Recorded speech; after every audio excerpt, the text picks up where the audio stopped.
아이고, 어머님, 아버님들, 요즘 잠 잘 오십니까? 텔레비전만 틀면 환율이 1,400원을 넘었다는 뉴스가 쏟아지죠. 그 숫자 볼 때마다 가슴이 철렁 내려앉습니다. 저는 평생 덜 먹고 덜 쓰며 모은 돈으로 이제 연금 하나 바라보고 사는데, 만약 저 환율이 1,600원, 1,900원까지 치솟는다면요. 상상만 해도 끔찍합니다. IMF 때처럼 내 통장 속 돈의 가치가 하룻밤 사이에 반토막 나고 기름값, 장바구니 물가가 불덩이처럼 뛰면 그땐 도대체 어떻게 버텨야 할까요? 피땀 흘려 모은 돈이 종이장처럼 얇아지는 게 두렵지만 가만히 있을 수는 없겠죠. 그래서 저는 정신 바짝 차리고 방법을 찾기 시작했습니다. 놀랍게도 이 위기 속에서도 내 연금과 노후 자산을 지킬 현명한 길이 분명히 있더군요. 오늘 그 이야기를 들려드리겠습니다. 제 억울한 사연 부디 끝까지 들어주세요. 윤상우, 63, 서울 구로구의 낡은 아파트 1층, 곰팡이 핀 벽지를 바라보며 커피 한 모금을 삼켰다. 햇살이 바랜 거실, 바닥 위엔 달아빠진 구두 한 켤레가 놓여 있었다. 그 구두는 그가 35년 동안 다닌 회사의 시간이었다. 이제 좀 버리세요, 여보. 냄새도 나잖아요. 아내의 말에 그는 고개를 저었다. 이거 버리면 나까지 버려지는 기분이야. 그는 그렇게 말했다. 대기업 부장으로 정년 퇴직하던 날, 회사에서 받은 퇴직금 1억 4천만 원. 그 돈이면 노후는 괜찮을 줄 알았다. 정기예금, 국민연금, 그리고 적금 하나. 이제는 나도 좀 쉬어야지. 그는 낡은 골프백을 어깨에 매며 웃었다. 그때만 해도 세상은 아직 따뜻했다. 그런데 요즘 뉴스가 달라졌다. 오늘 원달러 환율이 1,380원을 돌파했습니다. 전문가들은 1,400원대 진입을 경고하고 있습니다.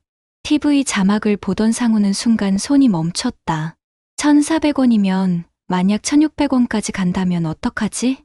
그 생각이 머릿속을 떠나지 않았다. 며칠 뒤 주유소 전광판의 숫자가 1,900원을 넘어섰다. 아내가 장을 보고 돌아와 말했다. 여보, 계란이 한 판에 10,000원이에요. 쌀도 기름도 다 올랐대요. 그는 뉴스 속 앵커의 말을 곱씹었다. 환율이 오르면 수입 물가가 오르고 생활비가 치솟습니다. 그 문장이 그의 가슴에 비수처럼 박혔다. 그는 서랍에서 통장을 꺼냈다. 정기예금 1억 원, 금리 3.2%. 숫자는 그대로인데 마음은 불안했다. 내 돈이 그대로인데 왜 이렇게 불안하지? 만약 환율이 1,600원까지 오르면 내 예금의 가치가 반토막 나는 건 아닐까? 그는 스마트폰으로 달러예금, 금 시세를 찾아봤다. 하루에도 수십 번 뉴스 앱을 열었다 닫았다. 퇴직 후 연락이 뜸하던 후배에게 전화가 왔다. 선배님, 요즘 다들 달러예금이나 금 투자해요. 지금 안 들어가면 나중엔 늦어요. 그 말이 그의 머릿속에서 계속 맴돌았다. 나도 해야 하나. 환율이 1,600원까지 간다면 내 연금은 아무 의미도 없을지도 몰라. 다음 날 그는 은행 창구에 섰다. 번호표를 쥔 손이 떨렸다. 유리병 너머 전광판의 숫자가 깜빡였다. 1달러 1,392원. 그는 퇴직금의 일부인 5천만 원을 달러예금으로 옮겼다. 이렇게라도 해야 마음이 놓일 것 같아서요. 직원이 조용히 고개를 끄덕였다. 그날 밤 아내가 물었다. 당신 퇴직금 일부 달러로 바꿨다면서요? 위험하지 않아요? 다들 그렇게 해. 나만 가만히 있으면 바보 되지. 그래도 우리 전문가도 아니잖아요. 전문가가 아니라서 더 불안한 거야. 목소리가 커졌다.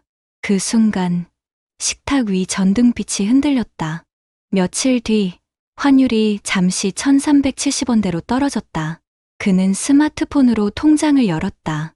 수수료와 환율 변동으로 오히려 손해였다. 이럴 줄 알았으면 그냥 둘걸? 그는 한숨을 쉬며 창밖을 바라봤다. 베란다 구석에 골프백은 먼지를 뒤집어 쓴 채 서 있었다. 그는 자신도 모르게 중얼거렸다. 이젠 공이라도 칠 여유가 없네. 딸 지연이 주말에 찾아왔다. 아빠, 요즘 얼굴이 왜 그래요? 뉴스만 보지 말고 산책이라도 하세요. 지연아, 내 아빠는 지금 인생 통째로 흔들리고 있다. 돈이라는 게 있으면 불안하고 없어도 불안하네. 지연은 말없이 아버지의 손을 잡았다. 그 손은 거칠고 차가웠다. 며칠 후 전기요금 고지서가 도착했다. 지난달보다 3만 원이 더 많았다. 이게 다 환율 때문이라잖아. 기름값, 가스비, 식료품까지 다 달러랑 연결돼 있대. 그는 고지서를 들고 한참을 바라보다 낮게 웃었다. 평생 일할 땐 원이 강했는데 이제 은퇴하고 나니 세상이 약해졌네. 아내는 조용히 말했다. 우리 세대는 늘 불안이었죠. 젊을 땐 IMF, 나이 들어서는 환율이 무섭다니 언제쯤 편히 살까요? 그는 대답하지 못했다. 그날 밤, 그는 낡은 구두를 꺼내 닦았다. 가죽이 갈라지고 밑창이 헤어져 있었다. 그는 손끝으로 틈을 쓰다듬으며 중얼거렸다. 만약 진짜 1,600원이 된다면 그땐 나 정말 어떻게 해야 하지? 통장 속 숫자는 그대로였지만 그의 마음속 가치가 서서히 무너지고 있었다. 며칠째 상호는 뉴스를 틀지 않았다. TV 화면 속 수치들이 점점 현실처럼 느껴지기 시작했기 때문이다. 환율이 또 오르면 기름값이, 식료품이, 이제는 앵커의 목소리만 들어도 가슴이 두근거렸다. 그의 하루는 숫자와 걱정으로 흘러갔다. 아침엔 통장 잔액을 확인하고 점심엔 은행 앱을 열어 환율 그래프를 봤다. 저녁이 되면 골프백 옆을 지나치며 스스로에게 중얼거렸다. 언제 이렇게 돈 걱정밖에 없는 인생이 됐을까? 아내는 그런 남편의 얼굴이 무서웠다. 여보, 그렇게 매일 걱정해도 달라질 게 있나요? 달라지지 않아도 그래도 알아야 하잖아. 세상이 무너지는 걸 모르고 있긴 싫어. 그의 말에 아내는 더 이상 아무 말도 하지 못했다. 그러던 어느 날 식탁 위에 한 통의 편지가 놓였다. 딸 지연이 쓴 손편지였다. 아빠, 요즘 환율 뉴스만 보지 말아요. 그 숫자가 오르든 내리든 우리 가족이랑 밥 먹고 웃을 수 있으면 그게 진짜 가치예요. 짧은 문장인데 상호의 눈가가 붉어졌다. 그날 밤, 그는 혼자 베란다에 나가 담배를 피웠다. 환한 불빛 속 아래층에서 들려오는 TV 소리. 전문가들은 원달러 환율이 1,600원까지 상승할 가능성도 배제할 수 없다고 말했습니다. 그 말에 손끝이 떨렸다. 정말 1,600원이 되면 나 같은 사람은 어떻게 살아남지? 그는 깊은 한숨을 내쉬었다. 그때 낡은 구두가 눈에 들어왔다. 가죽이 헤어져 있지만 여전히 형태를 유지한 채 서 있었다. 그는 문득 생각했다. 이 구두는 나보다 오래 버텼네. 무너질 듯 버텨낸 세월의 흔적이 거기 있었다. 그 순간 이상하게 마음이 잦아들었다. 그래, 나도 버텨야지. 환율이 오르든 세상이 흔들리든. 며칠 뒤 아내와 함께 마트에 갔다. 쌀값이 오른 걸 보고 아내는 한숨을 쉬었다. 이럴 때일수록 그냥 덜 사면 돼요. 그는 말없이 장바구니를 들었다. 예전 같으면 불평했겠지만 오늘은 조용했다. 카드 단말기에 찍히는 금액이 예전보다 많았지만 그는 마음속으로 중얼거렸다. 이건 내가 살 수 있다는 증거잖아. 아직 버틸 수 있다. 집으로 돌아온 뒤 그는 거실에 앉아 통장을 펼쳤다. 정기예금 1억 원. 숫자는 변하지 않았지만 그 의미가 조금 달라 보였다. 불안 대신 이만큼은 내가 지켜야 할 책임이란 생각이 들었다. 그날 밤, 그는 딸에게 문자를 보냈다. 지연아, 너희 말이 맞더라. 환율이 오르는 것도 무섭지만 그걸 보면서 내 마음이 무너지는 게 더 무섭더라. 아빠가 이젠 좀 웃어보려고 한다. 다음 날 아침, 그는 낡은 구두를 꺼내 닦았다. 가죽 틈새마다 묵은 먼지가 엉겨 있었지만 그는 조심스럽게 솔질을 이어갔다. 이 구두도 버티고 나도 버티는 거지. 그의 손끝이 미세하게 떨렸지만 표정만큼은 편안했다. 그날 오후 TV 뉴스에서 이런 멘트가 흘러나왔다. 환율이 다시 1370원대로 안정세를 보이고 있습니다. 그는 잠시 눈을 감았다. 마치 폭풍이 잠시 멈춘 듯 했다. 그는 다시 통장을 덮었다. 이제 매일 확인하던 환율 앱도 지웠다. 그리고 베란다 구석에 골프백을 꺼냈다. 오랜만에 골프공을 손에 쥐니 묘하게 마음이 가벼워졌다. 이제는 숫자보다 내가 살아있는 게 더 중요하지. 그가 중얼거리자 아내가 문틈 사이로 웃었다. 당신 웃는 얼굴 참 오랜만이네요. 그날 밤 창문을 열자 바람이 방 안을 스쳤다. 곰팡이 핀 벽지가 바람에 흔들렸다. 그는 그 벽을 바라보며 중얼거렸다. 벽지도 버티는데 내가 왜 못 버텨. 그는 다시 한번 구두를 바라봤다. 낡고 해진 밑창. 그러나 여전히 형태를 지키고 있었다. 그는 그 구두를 현관 앞에 가지런히 놓고 불을 껐다. 그리고 마음속으로 다짐했다. 환율이 1600원이 되든 2000원이 되든 나는 내 삶의 가치만큼은 떨어지게 두지 않겠다. 그날 밤 그의 꿈속에서 숫자 대신 가족의 웃음소리가 들려왔다. 그는 오랜만에 깊은 잠에 빠졌다. 불안의 시대 속에서도 한 남자의 마음은 그렇게 조금씩 회복되어 가고 있었다. 여러분 어떠시나요? 위의 사례는 정말 비참하고 서글픈 인생 아닌가요? 하지만 지금부터 소개해드리는 이야기는 정반대의 선택으로 불안한 세상 속에서도 평온한 노후를 살아가고 있는 한 사람의 이야기입니다. 박진수, 61, 서울 강동구의 작은 아파트 10층 창가에는 늘 같은 시간에 물을 주는 화분이 있다. 얘들아, 오늘도 잘 자라라. 그는 습관처럼 식물에게 말을 건넨다. 공무원으로 33년간 근무하고 지난해 정년퇴직했다. 퇴직금은 없지만 매달 260만 원의 연금이 꼬박꼬박 들어온다. 그는 사람들 사이에서 계획의 남자라 불렸다. 퇴직 전 이미 가계부를 10년치로 작성해 두었다. 노후는 운이 아니라 준비야. 아내는 그런 남편을 답답할 정도로 꼼꼼한 사람이라 불렀다. 몇 년 전 회사 동기들이 해외 주식과 부동산에 몰려들 때도 그는 움직이지 않았다. 진수야, 미국 달러 강세야. 너도 좀 투자해. 난 몰라서 안 하는 게 아니라 내가 감당할 자신이 없어서 안 해. 그의 대답은 늘 같았다. 그는 대신 달러 적금을 꾸준히 들었다. 이건 투자가 아니라 대비야. 2018년 환율이 1000원 밑으로 떨어졌을 때 달러 적금을 시작했고 2023년 환율이 1300원을 넘었을 때 그는 그걸 해지하지 않았다. 이건 미래의 보험이야. 환율이 오르면 내 원화 자산은 약해지겠지만 달러 적금은 반대로 나를 지켜주겠지. 아내는 처음엔 이해하지 못했다. 여보, 달러 적금보다 그냥 예금이 낫지 않아? 금리가 더 높잖아. 금리는 눈에 보이는 숫자고 가치 하락은 눈에 안 보이는 숫자야. 우린 지금 눈에 안 보이는 걸 대비해야 해. 그는 늘 이렇게 말했다. 2025년 봄, 뉴스가 연일 시끄러워졌다. 원달러 환율 1400원 돌파, 생활물가 8개월 연속 상승, 퇴직한 지 1년밖에 안 된 그도 긴장됐다.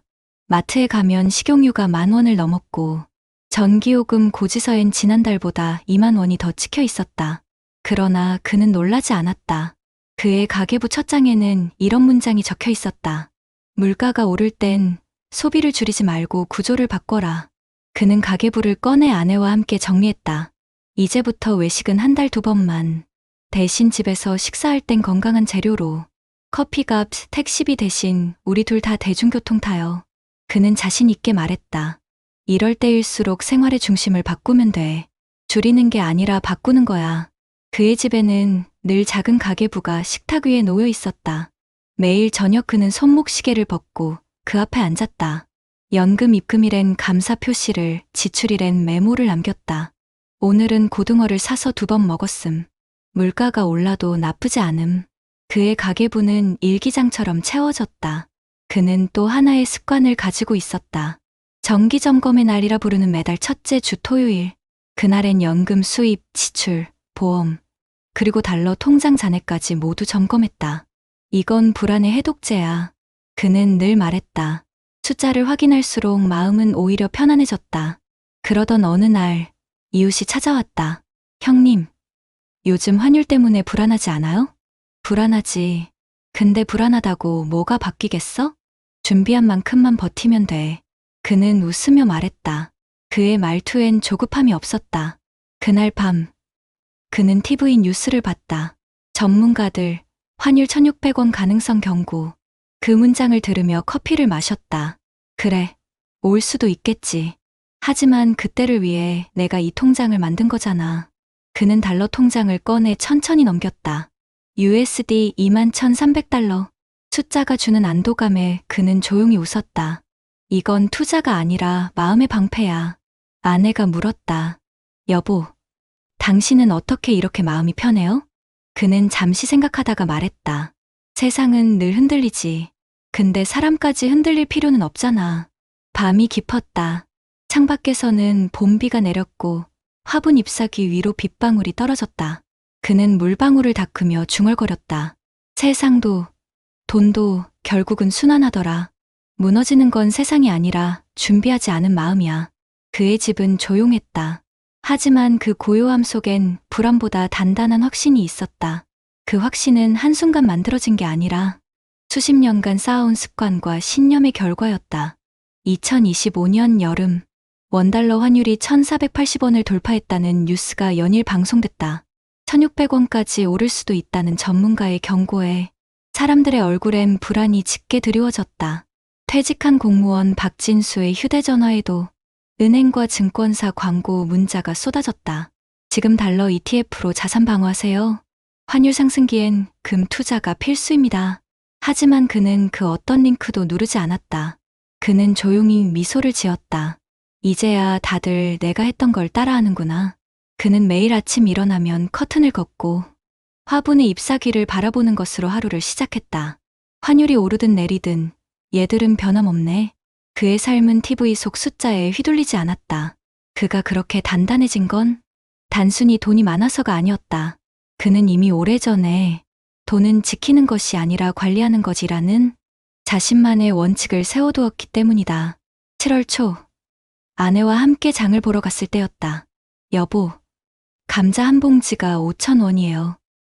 세상에, 아내가 놀라자 그는 태연하게 웃었다. 괜찮아요.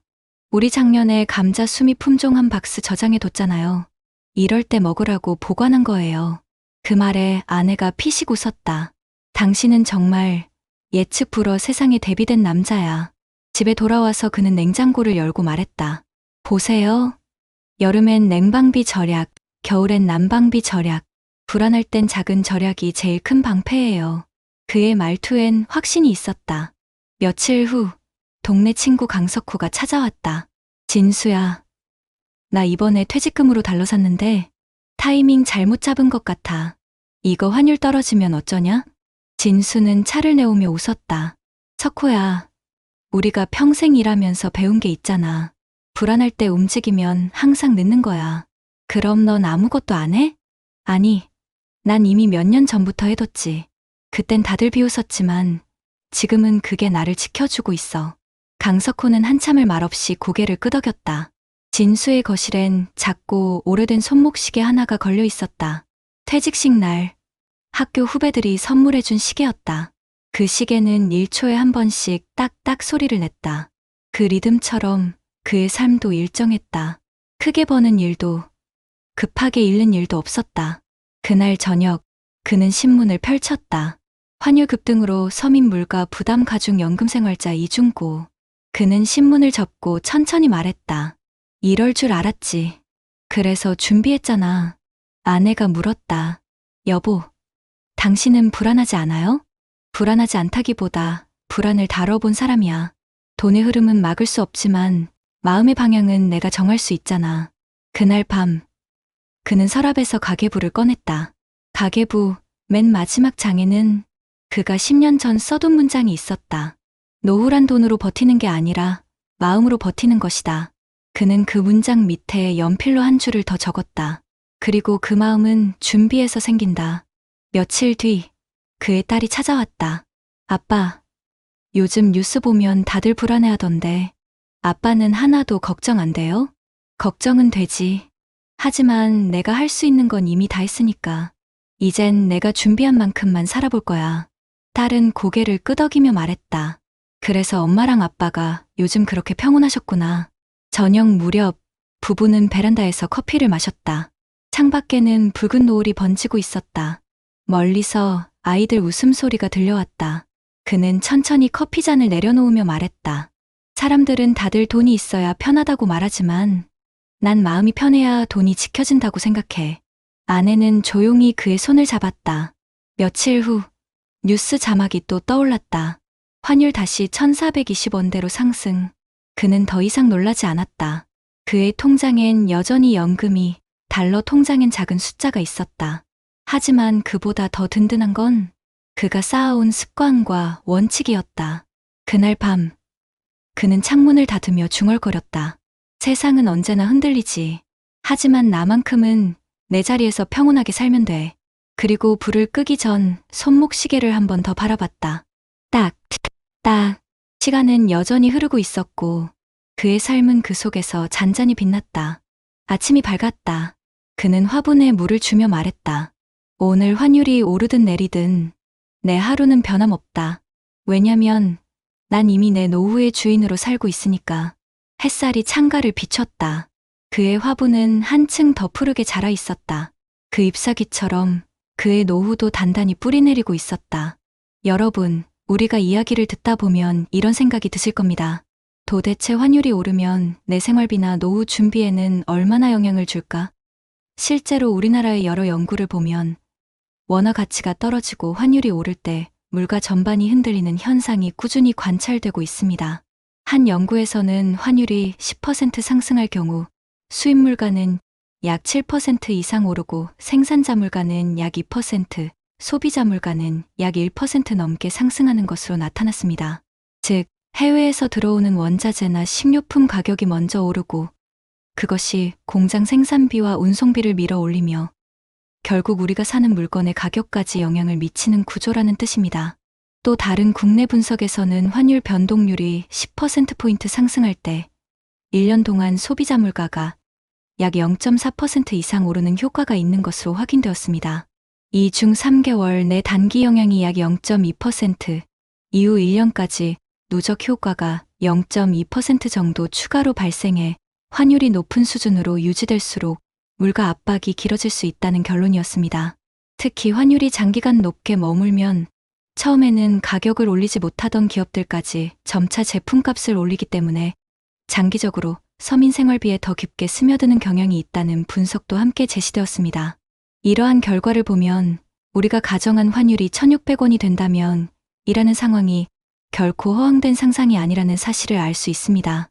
윤상호처럼 퇴직금을 원화로만 보유하고 있던 사람들에게는 단순히 숫자의 문제가 아니라 실제로 전기요금, 가스비, 식료품비 같은 필수 지출이 연쇄적으로 오르는 구조적 충격이 발생할 수 있다는 것이죠. 실제로 국내의 한 경제 연구기관에서는 달러 강세로 인한 환율 상승이 소비자 물가를 1년 누적으로 0.07% 이상 높이는 요인이 될 수 있다고 발표했습니다.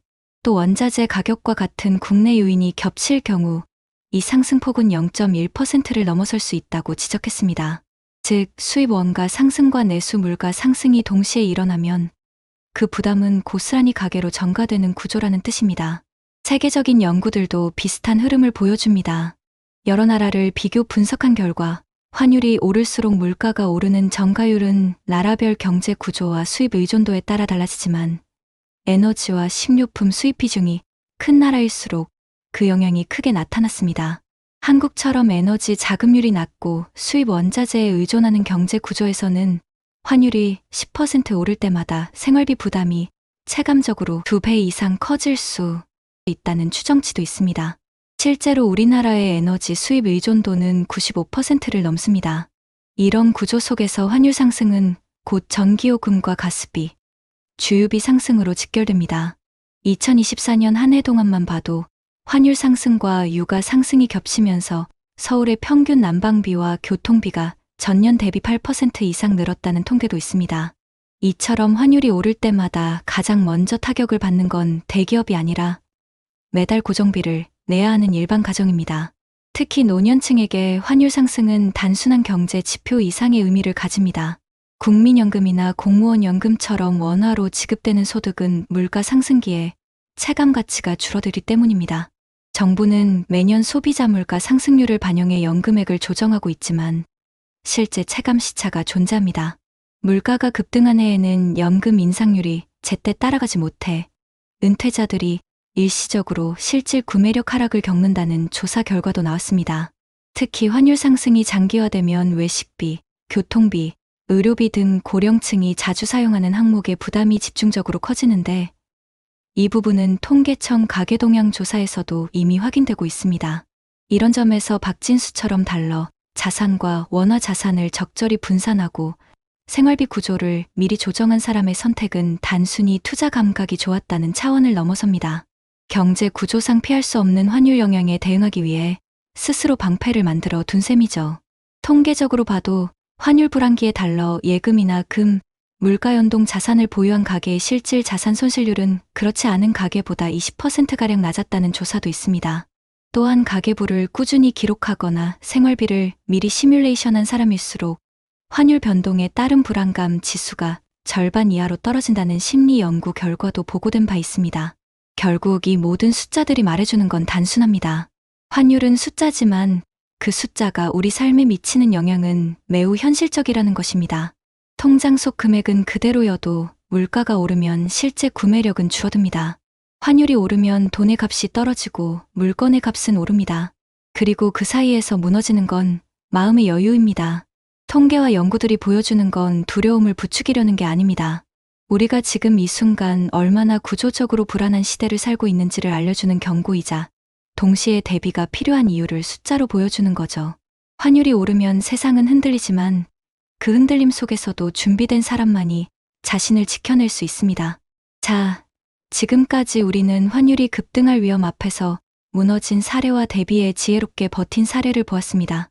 그렇다면 현실에서는 어떤 정부 정책과 제도적 장치들이 그 격차를 줄여줄 수 있을까요? 우리 정부와 지자체, 그리고 해외에서 실제 적용된 해법들을 살펴보면 노후 준비 세대도 환율 리스크를 완전히 피할 수는 없지만 충격을 완화하는 그물망 정도는 마련해 둘 수 있습니다. 먼저 대한민국 정부 수준에서의 접근입니다. 한국금융연구원의 분석에서는 정치적 불확실성 등이 환율 변동성을 증폭시키는 요인이므로 정부가 시장 심리를 안정시키기 위해 적극적 개입과 소통 전략을 병행해야 한다고 제시한 바 있습니다. 환율 급등 우려가 커질 때 중앙은행과 재정당국은 통화정책, 외환시장 개입, 거시건 전성 조치 등을 동원해 불필요한 불안을 줄여야 한다고 강조한 것이지요. 또한 중장기적으로는 대외 건전성과 내수, 기반 강화 전략을 병행하여 환율에 대한 내재적 취약성을 낮춰야 한다는 방향도 제시됩니다.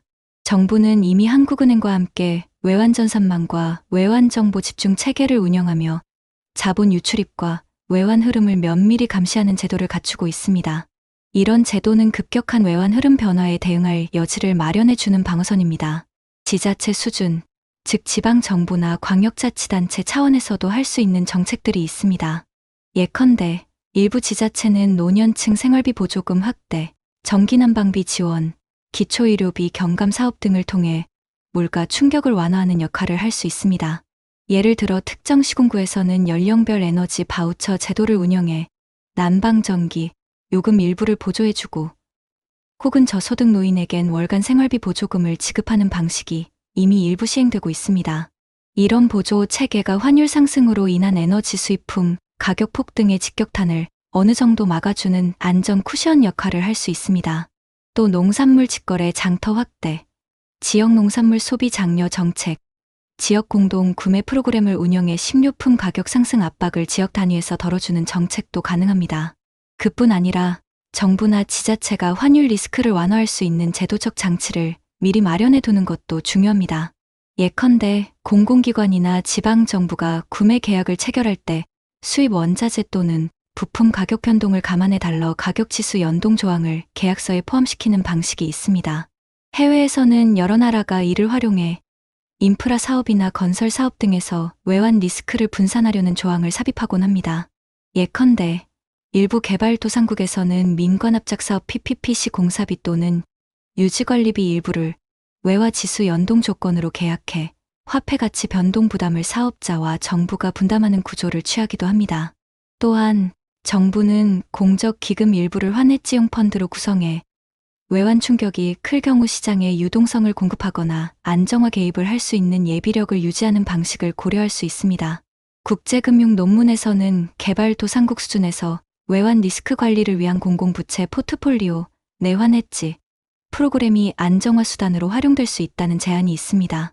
또한 개인 차원 가계 차원에서 정부가 지원할 수 있는 제도로는 환율 변동보험 또는 환율 충격 중심 금융상품 출시가 있습니다.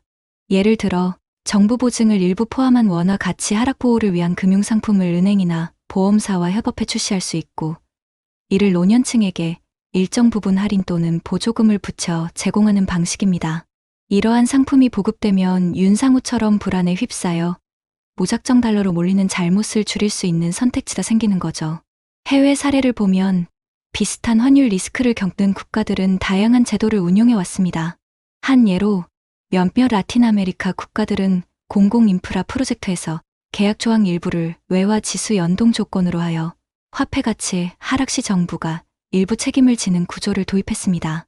또 일부 국가는 공기업 또는 정부 기관이 해외 부채를 조달할 때 환 리스크를 해지하도록 의무화하고 그 해지 비용을 일부 보조하거나 세제 혜택을 적용해주기도 합니다. 게다가 일부 선진국은 환율 변동보험 FX Volatility Insurance 같은 제도를 도입해 기업이나 가게가 일정 수준의 환율 상승에 대비해 보험료를 매년 보상을 받을 수 있게 설계한 사례도 존재합니다.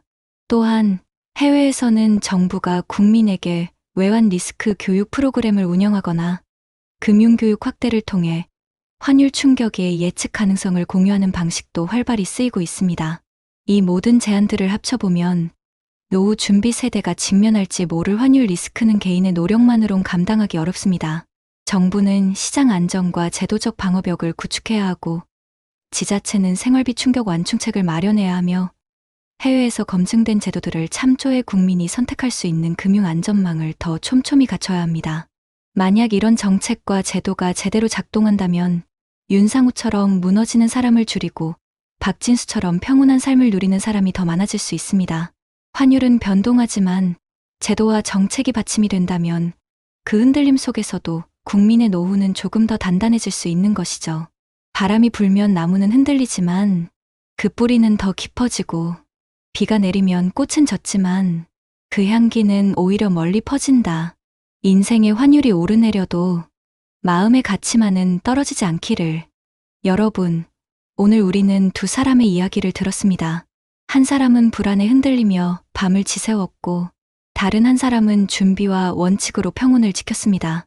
윤상우 씨의 통장은 환율 앞에 작아졌지만 박진수 씨의 삶은 숫자가 아닌 마음의 균형으로 단단했습니다. 두 사람의 차이는 돈에 많고 적음이 아니었습니다. 하나는 두려움에 이끌린 선택, 다른 하나는 준비로 다져진 평안이었습니다. 세상은 언제나 흔들립니다. 환율이 오르고 물가가 치솟고 우리의 노후를 둘러싼 세상은 점점 복잡해지겠죠. 하지만 그 속에서도 방향을 잃지 않는 사람, 자신의 삶을 지키는 사람은 결국 준비된 마음을 가진 사람이었습니다. 여러분, 우리 모두 인생이라는 바다를 건너는 항해자입니다. 파도가 거세질수록 배를 붙잡는 건 풍랑이 아니라 나침반입니다. 그 나침반이 바로 습관, 지혜, 그리고 용기입니다. 윤상우 씨는 한 발 늦게 바람을 막으려 했고, 박진수 씨는 오래전부터 바람의 방향을 읽어두었습니다. 그 차이는 거창한 지식이 아니라 지금 내가 무엇을 준비해야 할까라는 작은 질문 하나에서 시작된 것이었습니다. 노후의 행복은 돈이 아니라 마음의 안정에서 옵니다. 환율이 1,600원이 되든 물가가 오르든 세상이 요동쳐도 우리가 서로를 믿고 삶의 균형을 지키려는 마음이 있다면 그 자체가 최고의 자산 아닐까요?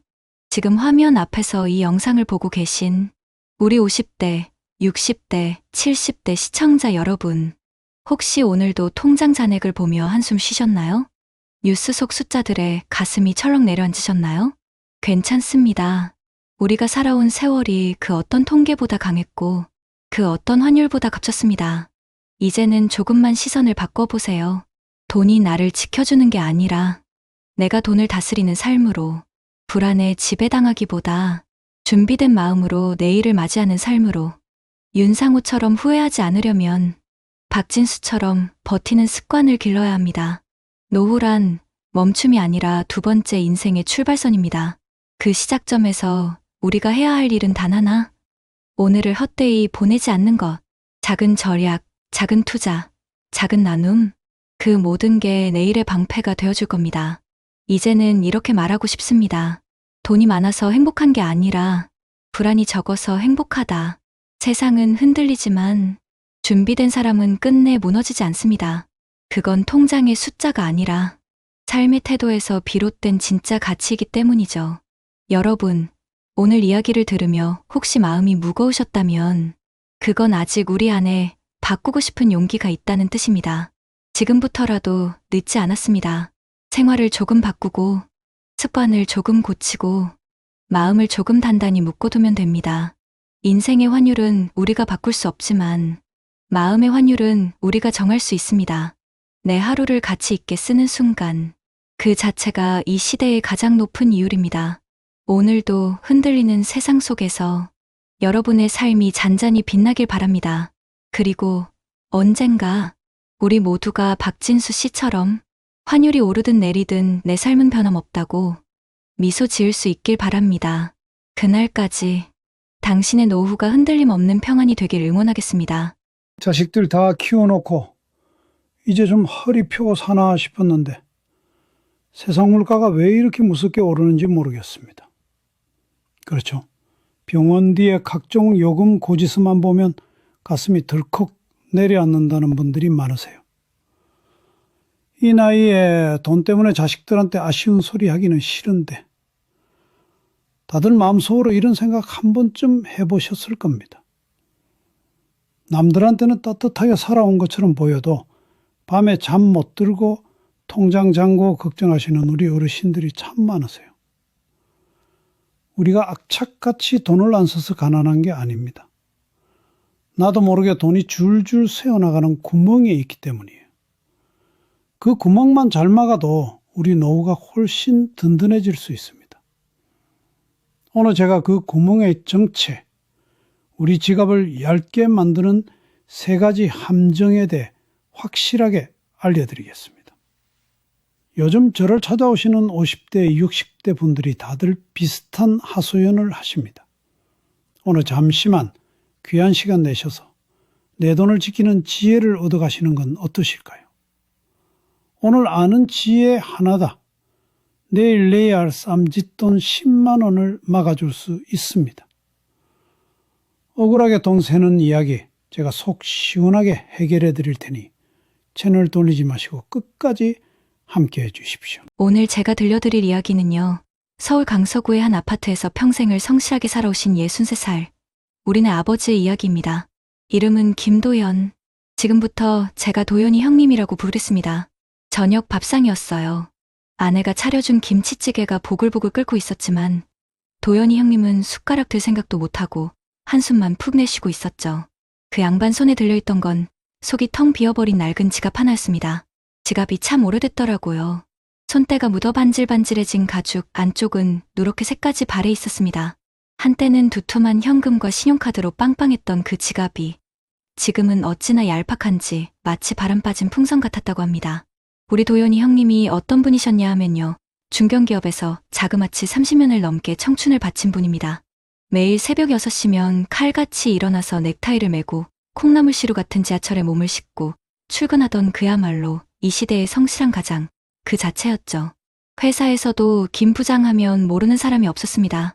묵묵하게 자기 할 일은 똑 부러지게 하는 사람이라는 평판을 들으며 그렇게 정년까지 버텼습니다. 61살 되던 해 회사에서 아주 성대하게 송별회도 열어줬습니다.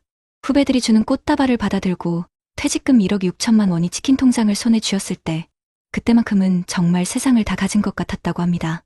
아, 이제 고생 끝났다. 집사람이랑 오순도순 여행도 다니고 편안하게 살아야지. 그런 단꿈에 젖어 있었죠. 하지만 아버님, 어머님 그 꿈이 깨지는 데는 그리 오랜 시간이 걸리지 않았습니다. 퇴직하고 첫 1년은 그래도 괜찮았어요. 매일 꼼꼼하게 가계부를 쓰면서 돈을 아꼈습니다. 그런데 말입니다. 돈이라는 게 아낀다고 아껴지는 게 아니더라고요. 생각지도 못한 곳에서 돈이 술술 새어 나가기 시작했습니다. 나이가 드니 어쩔 수 없이 병원 문턱이 닳도록 드나들어야 했죠. 본인 혈압약에 아내분 무릎 관절염 약값까지 합치니 한 달에 20만 원이 훌쩍 넘어가갑니다. 여름에는 또 어떻습니까? 덥다고 에어컨 조금 틀었을 뿐인데 늦은 새 폭탄이라며 전기요금 고지서가 2배로 날아오고 가스비, 관리비는 해마다 오른다고 아우성이었죠. 특히 작년부터 건강보험료까지 오른다는 뉴스를 볼 때마다 가슴이 철렁 내려앉았다고 합니다. 숨만 쉬어도 돈이 나가는 세상이라는 게 퇴직하고 나니 뼈저리게 느껴지더라는 겁니다. 그런데 정말 무서운 건 이런 생활비가 아니었습니다. 도연이 형님의 지갑을 좀먹기 시작한 것은 바로 사랑과 욕심이라는 작은 유혹이었습니다. 퇴직하고 시간이 남아도니 그동안 바빠서 못 만났던 고향 친구들을 자주 만났습니다. 막걸리 한 잔 걸치며 옛날 이야기하는 자리. 참 좋죠. 그런데 술이 몇 순배 돌고 나면 꼭 빠지지 않는 이야기가 있었습니다. 바로 돈 자랑이었죠. 야, 도연아, 너 아직도 은행에 돈 묻어두냐? 이 사람아, 그러니 평생 그 모양 그 꼴로 살지. 한 친구는 주식으로 아파트 한 채 값을 벌었다며 으스댔고 또 다른 친구는 이름도 어려운 코인이라는 걸로 자식들 차를 바꿔줬다고 자랑했습니다. 친구들 단체 대화방에는 매일같이 누가 얼마를 벌었다는 소식이 올라왔습니다. 그럴 때마다 도연이 형님은 속으로 이런 생각이 들었다고 합니다. 나는 평생을 정직하게 땀 흘려서 일만 했는데 왜 저놈들은 저렇게 쉽게 돈을 벌지? 내가 잘못 살아온 건가? 마음 한구석에 씁쓸함과 함께 조바심이 싹트기 시작한 겁니다. 그러던 어느 날 회사 다닐 때 유독 따르던 후배 녀석에게서 전화가 왔습니다. 오랜만에 얼굴이나 보자며 만난 자리에서 그 후배가 아주 솔깃한 이야기를 꺼냈습니다. 부장님, 요즘 같은 세상에 은행이자 그거 몇 푼 받아서 뭐 하시겠어요? 제가 진짜 좋은 거 하나 소개해 드릴게요. 이건요, 아는 사람만 하는 건데 원금은 100% 보장되고요. 매달 은행 이자의 3배는 꼬박꼬박 통장으로 꽂힙니다. 부장님께만 특별히 알려드리는 겁니다. 그 말을 듣는 순간 도연이 형님 눈앞에 아른거린 건 아내의 낡은 신발과 텅 비어가는 자신의 지갑, 그리고 매달 날아오는 각종 고지서였습니다. 이대로는 안 된다. 나도 뭐라도 해야 한다. 그 조급한 마음이 이성을 마비시킨 겁니다. 결국 그는 퇴직금의 절반인 8천만 원이라는 거금을 덜컥 그 후배가 말한 상품에 투자하고 말았습니다. 처음 한두 달은 약속대로 이자가 들어왔습니다.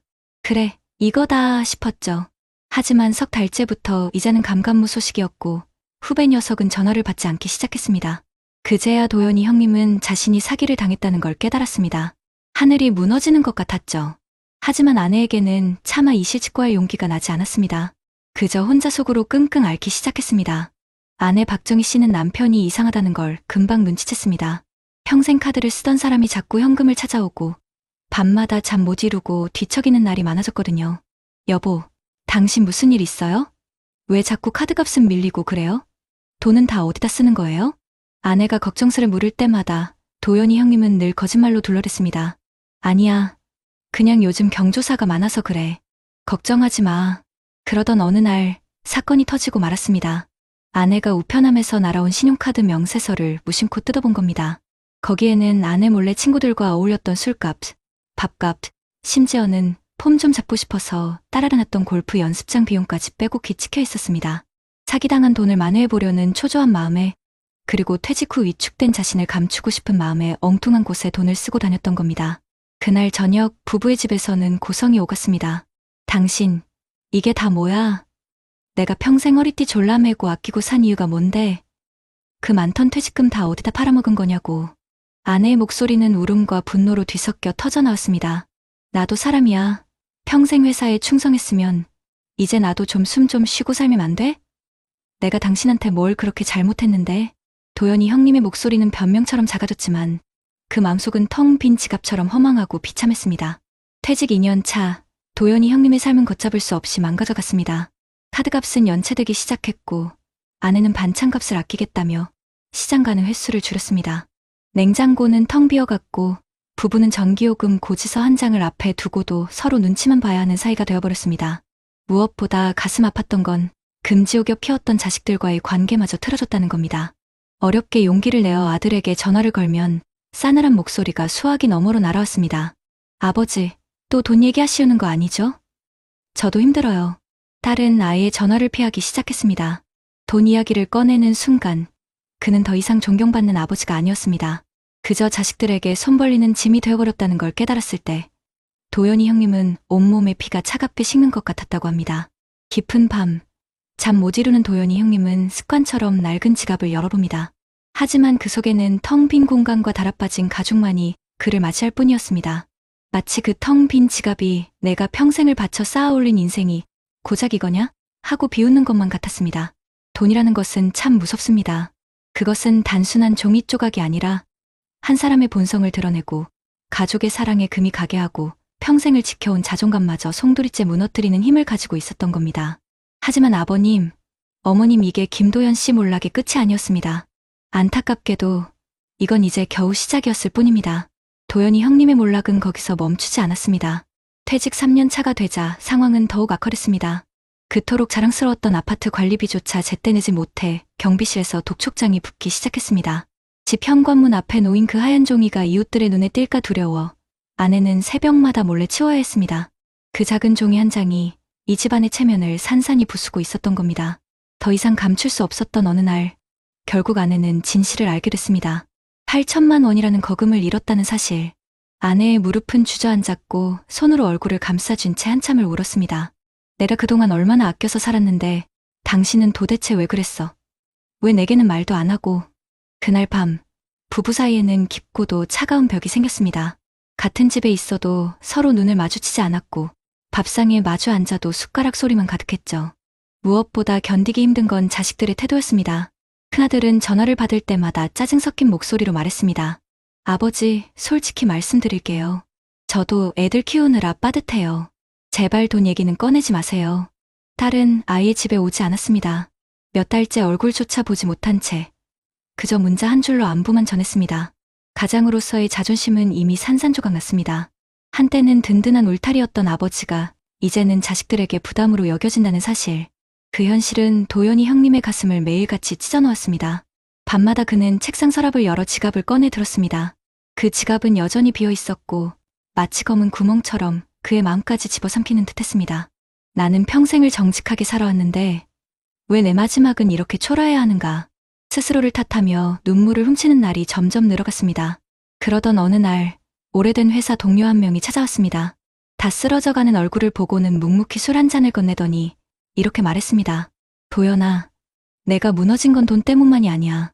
내 마음이 돈에 묶여 있었기 때문이야. 돈은 원래 드러나는 거거든. 내가 어디에 마음을 두고 사는지 그게 영수증에 그대로 찍히는 거야. 그 말은 마치 가슴을 후벼 파는 듯했지만 동시에 깨달음을 주었습니다. 도연이 형님은 처음으로 자신의 지출을 찬찬히 들여다보았습니다. 사기꾼에게 넘어간 투자금, 술자리 계산, 쓸데없는 모임, 회비 그 영수증들이 그의 욕심과 두려움, 허영심을 그대로 드러내고 있었습니다. 그때 그는 처음으로 텅 빈 지갑이 단순히 돈이 없는 게 아니라 마음까지 비어 있었음을 느꼈습니다. 아버님, 어머님 돈은 참으로 무섭습니다. 그것은 종이 조각일 뿐인데 사람의 본성을 드러내고 가족의 사랑을 흔들고 평생 지켜온 자존감마저 무너뜨릴 수 있습니다. 도연이 형님의 이야기는 결코 남의 일이 아닙니다. 지금도 수많은 50대, 60대, 그리고 70대 어르신들이 같은 고민을 하고 계십니다. 병원비, 공과금, 자식들에게 손 벌리기 싫은 마음, 그리고 달콤한 유혹 앞에서 흔들리는 자신. 이 모든 게 우리의 현실 아닙니까? 그러나 도연이 형님은 깨달았습니다. 돈이 인생의 주인이 되어서는 안 된다는 것을요. 우리는 돈을 벌고 쓰지만 결국 그 돈이 우리 마음을 지배하게 두면 인생의 마지막은 쓸쓸해질 수밖에 없습니다. 지갑이 비어있다고 해서 우리의 삶까지 비어있는 건 아닙니다. 가족과의 진솔한 대화, 작은 건강관리, 그리고 남은 시간을 의미 있게 쓰려는 마음만으로도 우리는 충분히 다시 설 수 있습니다. 오늘도 혹시 지갑 속이 비어있어 한숨 쉬고 계신가요? 그렇다면 잠시 멈추고 스스로에게 물어보셨으면 합니다.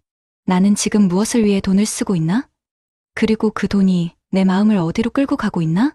도연이 형님의 지갑은 결국 그 질문에 답하지 못해 비워져 버린 것이었습니다. 하지만 우리에게는 아직 시간이 있습니다. 돈의 주인이 될 것인지, 노예로 살 것인지는 지금 이 순간 우리의 선택에 달려 있습니다. 여러분 어떠시나요? 위의 사례는 정말 비참하고 서글픈 인생 아닌가요? 하지만 지금부터 소개해드리는 사례는 정반대의 선택으로 행복한 노후를 보내고 있는 분을 소개해드리겠습니다. 경기도 용인에 사는 박인호 씨, 올해 65살입니다. 박 씨는 평범한 중견기업 관리직에서 35년을 성실하게 일하다가 3년 전 정년퇴직을 맞았습니다. 퇴직금은 1억 8천만 원. 주변 사람들은 이제 편히 살겠네라며 축하했지만 그는 마음속으로 이렇게 다짐했습니다. 돈은 내가 쓰기 나름이다. 이 돈에 끌려다니면 불행해지고 내가 이 돈을 다스리면 편안해질 것이다. 박 씨의 지갑은 언제나 단출했습니다. 현금 몇 장, 카드는 꼭 필요한 것만. 그의 아내 이정화 씨는 종종 말했습니다. 여보, 지갑이 왜 이렇게 가벼워? 현금 좀 넣어 다니세요. 그럴 때마다 박 씨는 웃으며 대답했죠. 비어있는 게 좋아. 그래야 욕심이 덜 생기거든. 하지만 현실은 그리 녹록지 않았습니다. 2025년 한국 사회는 고령화와 물가 폭등으로 몸살을 앓고 있습니다. 건강보험료 인상 소식은 매년 들려오고 전기가스 관리비는 해마다 치솟습니다. 주변 친구들이 만나면 제일 먼저 꺼내는 이야기는 늘 돈이었습니다. 야, 이노야. 그냥 은행에 두면 손해야. 요즘 코인으로 2달 만에 차 바꾼 사람도 있다더라. 주식이 답이야. 가만히 있으면 바보 되는 거라고. 박 씨의 친구들 대화는 늘 돈 자랑, 투자 성공담으로 가득했습니다. 그는 가끔 흔들리기도 했습니다. 아파트 경비 일을 시작한 친구가 퇴직금 다 날리고 다시 일터에 나섰다는 하소연을 할 때면 나도 언젠가 저렇게 될까 하는 불안이 엄습하기도 했습니다. 하지만 박 씨는 그럴 때마다 자신의 원칙을 떠올렸습니다. 첫째, 눈앞의 고수익 유혹에 흔들리지 않는다. 둘째, 소비는 기록하고 점검한다. 셋째, 자식에게 손 벌리지 않는다. 퇴직 후, 박 씨는 매일 아침 일기를 쓰듯 지출 기록을 적었습니다. 커피 한 잔, 버스비 1250원까지 빠짐없이 적으며 한 달의 흐름을 체크했습니다.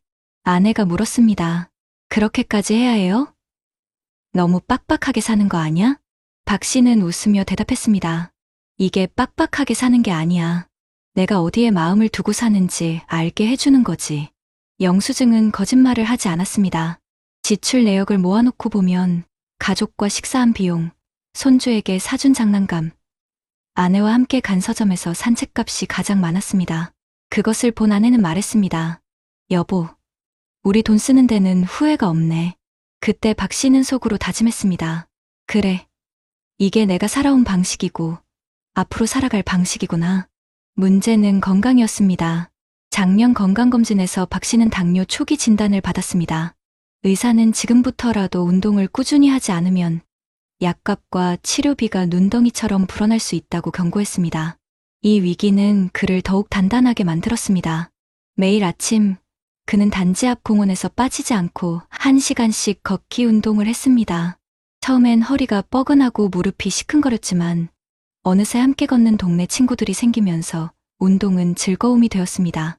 반면 그의 오래된 친구인 최모 씨는 전혀 다른 길을 걸었습니다. 최 씨는 퇴직금을 코인에 투자했다가 큰 손실을 입고 건강관리에도 소홀했습니다. 결국 고혈압으로 쓰러져 병원에 입원했고 퇴직금은 이미 빚으로 메워진 지 오래였습니다. 박 씨는 병실에 누운 친구를 보며 깊은 생각에 잠겼습니다.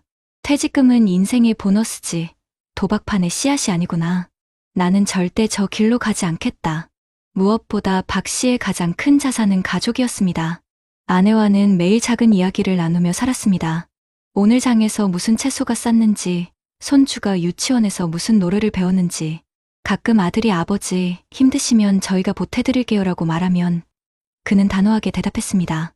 아니야. 아버지는 아직 괜찮다.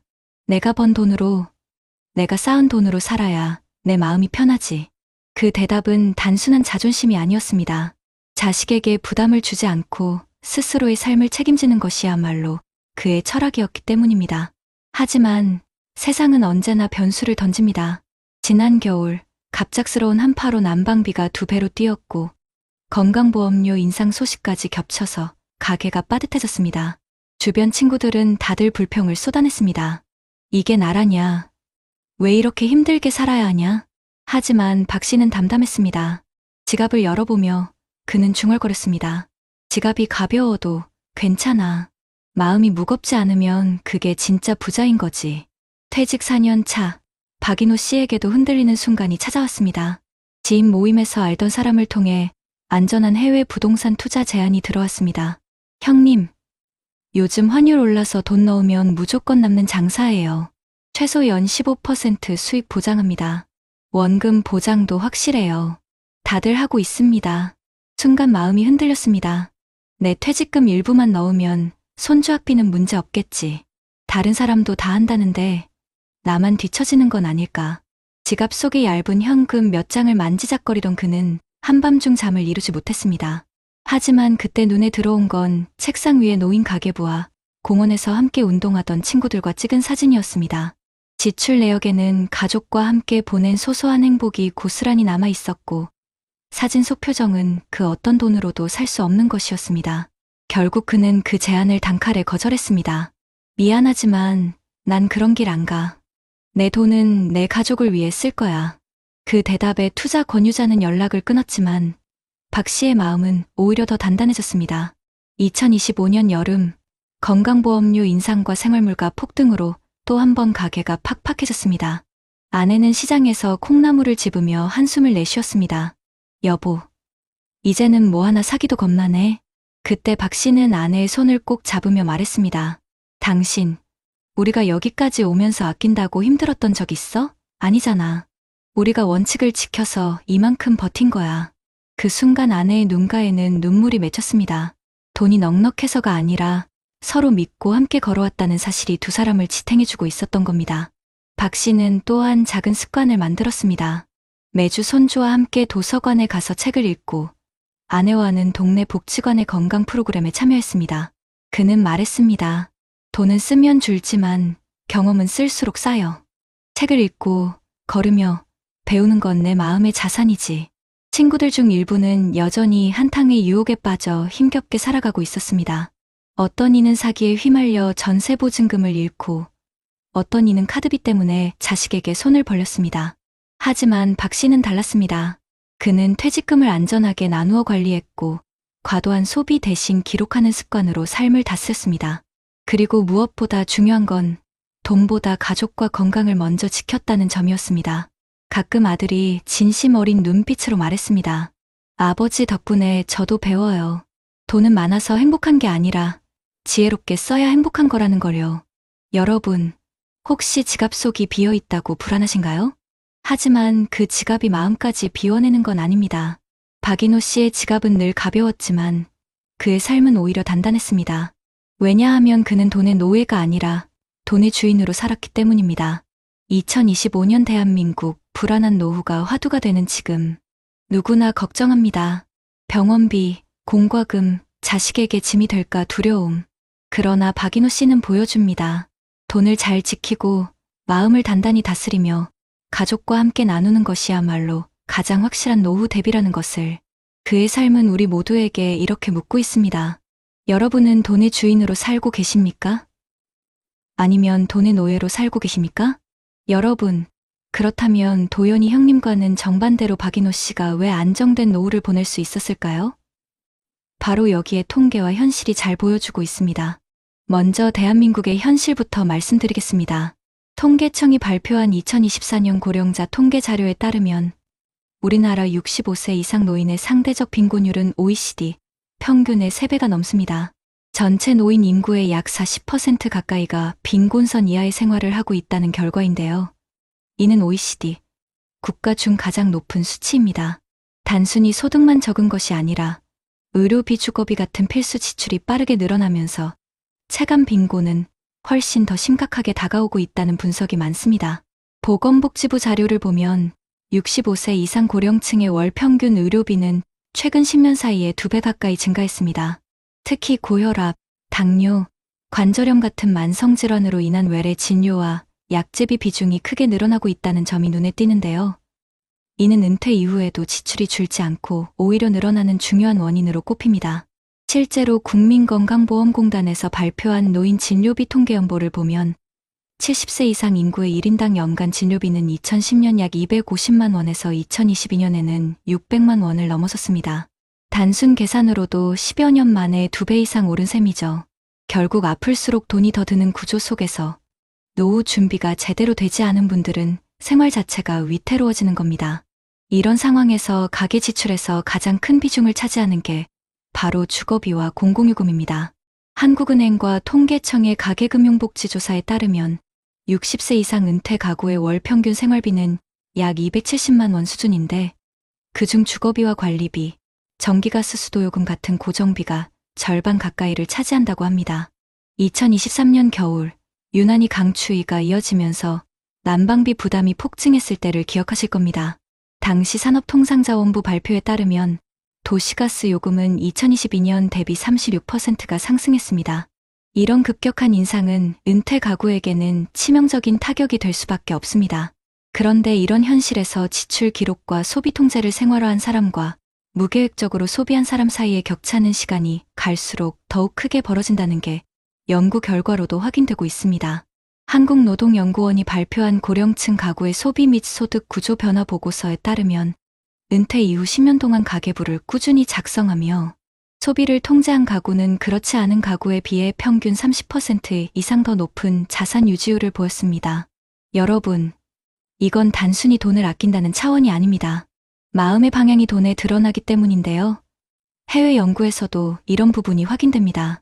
영국의 한 경제학 학술지에 실린 논문을 보면 은퇴자들의 소비 패턴을 장기간 추적 조사한 결과 매일 지출을 기록하고 소비를 검토하는 습관이 있는 그룹은 그렇지 않은 그룹보다 행복도 지수가 훨씬 높게 나왔습니다. 이는 단순히 돈이 덜 나갔다는 것 때문이 아니라 스스로 돈을 다스린다는 심리적 안정감이 삶의 만족도로 이어졌다는 분석이 나왔습니다. 또 OECD 고령화 보고서에서도 고령층의 자존감은 소득 수준보다 재정관리 능력과 더 밀접한 상관관계를 보인다고 발표했는데요. 이는 박인호 씨 같은 사례가 단순한 개인의 습관이 아니라 세계적으로 공통적으로 나타나는 중요한 경향이라는 걸 보여줍니다. 한편 우리나라 사람들의 독서 습관과 건강관리 문제도 빼놓을 수 없습니다. 문화체육관광부가 발표한 국민 독서 실태 조사에 따르면 성인 인구의 절반 가까이가 1년에 책 한 권도 읽지 않는다고 합니다. 성인 독서율은 48% 수준으로 OECD 평균인 70%에 한참 못 미치죠. 그런데 책 읽기가 단순한 취미가 아니라 스트레스를 줄이고 정신건강을 지켜주는 강력한 수단이라는 건 이미 여러 해외 연구에서 입증되었습니다. 영국의 인지신경심리학 연구팀은 독서가 스트레스를 약 68% 줄여주는 효과가 있다고 보고했고, 이는 음악 감상이나 산책보다도 더 높은 수치였습니다. 즉, 박인호 씨처럼 독서를 일상화한 은퇴자는 단순히 시간을 보내는 게 아니라 정신건강과 행복감을 동시에 지켜낸다는 의미가 됩니다. 운동 역시 중요한 지표입니다. 세계보건기구 WHO는 한국 성인의 약 35%가 운동 부족 상태라고 발표했습니다.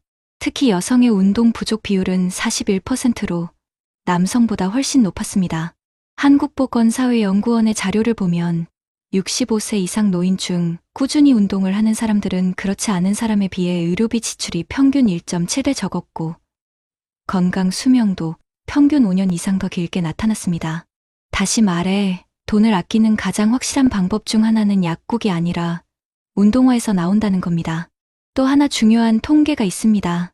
한국노인인력개발원의 노인 일자리 사업성과 분석 자료에 따르면 은퇴 후에도 가볍게 사회활동을 지속하는 노인들이 그렇지 않은 노인들보다 우울증 발병률이 절반 수준에 불과했습니다.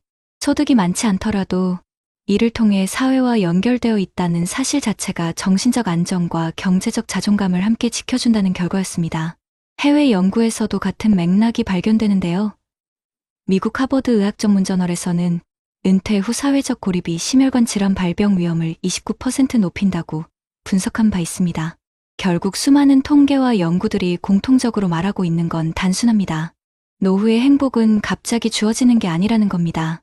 의료비와 생활비가 계속 늘어나는 현실 속에서 소비를 기록하고 작은 습관을 지키고 사회와 연결된 삶을 이어가는 사람이 결국 더 건강하고 안정된 노후를 누린다는 사실이 여러 나라 연구 결과에서 반복적으로 확인되고 있습니다.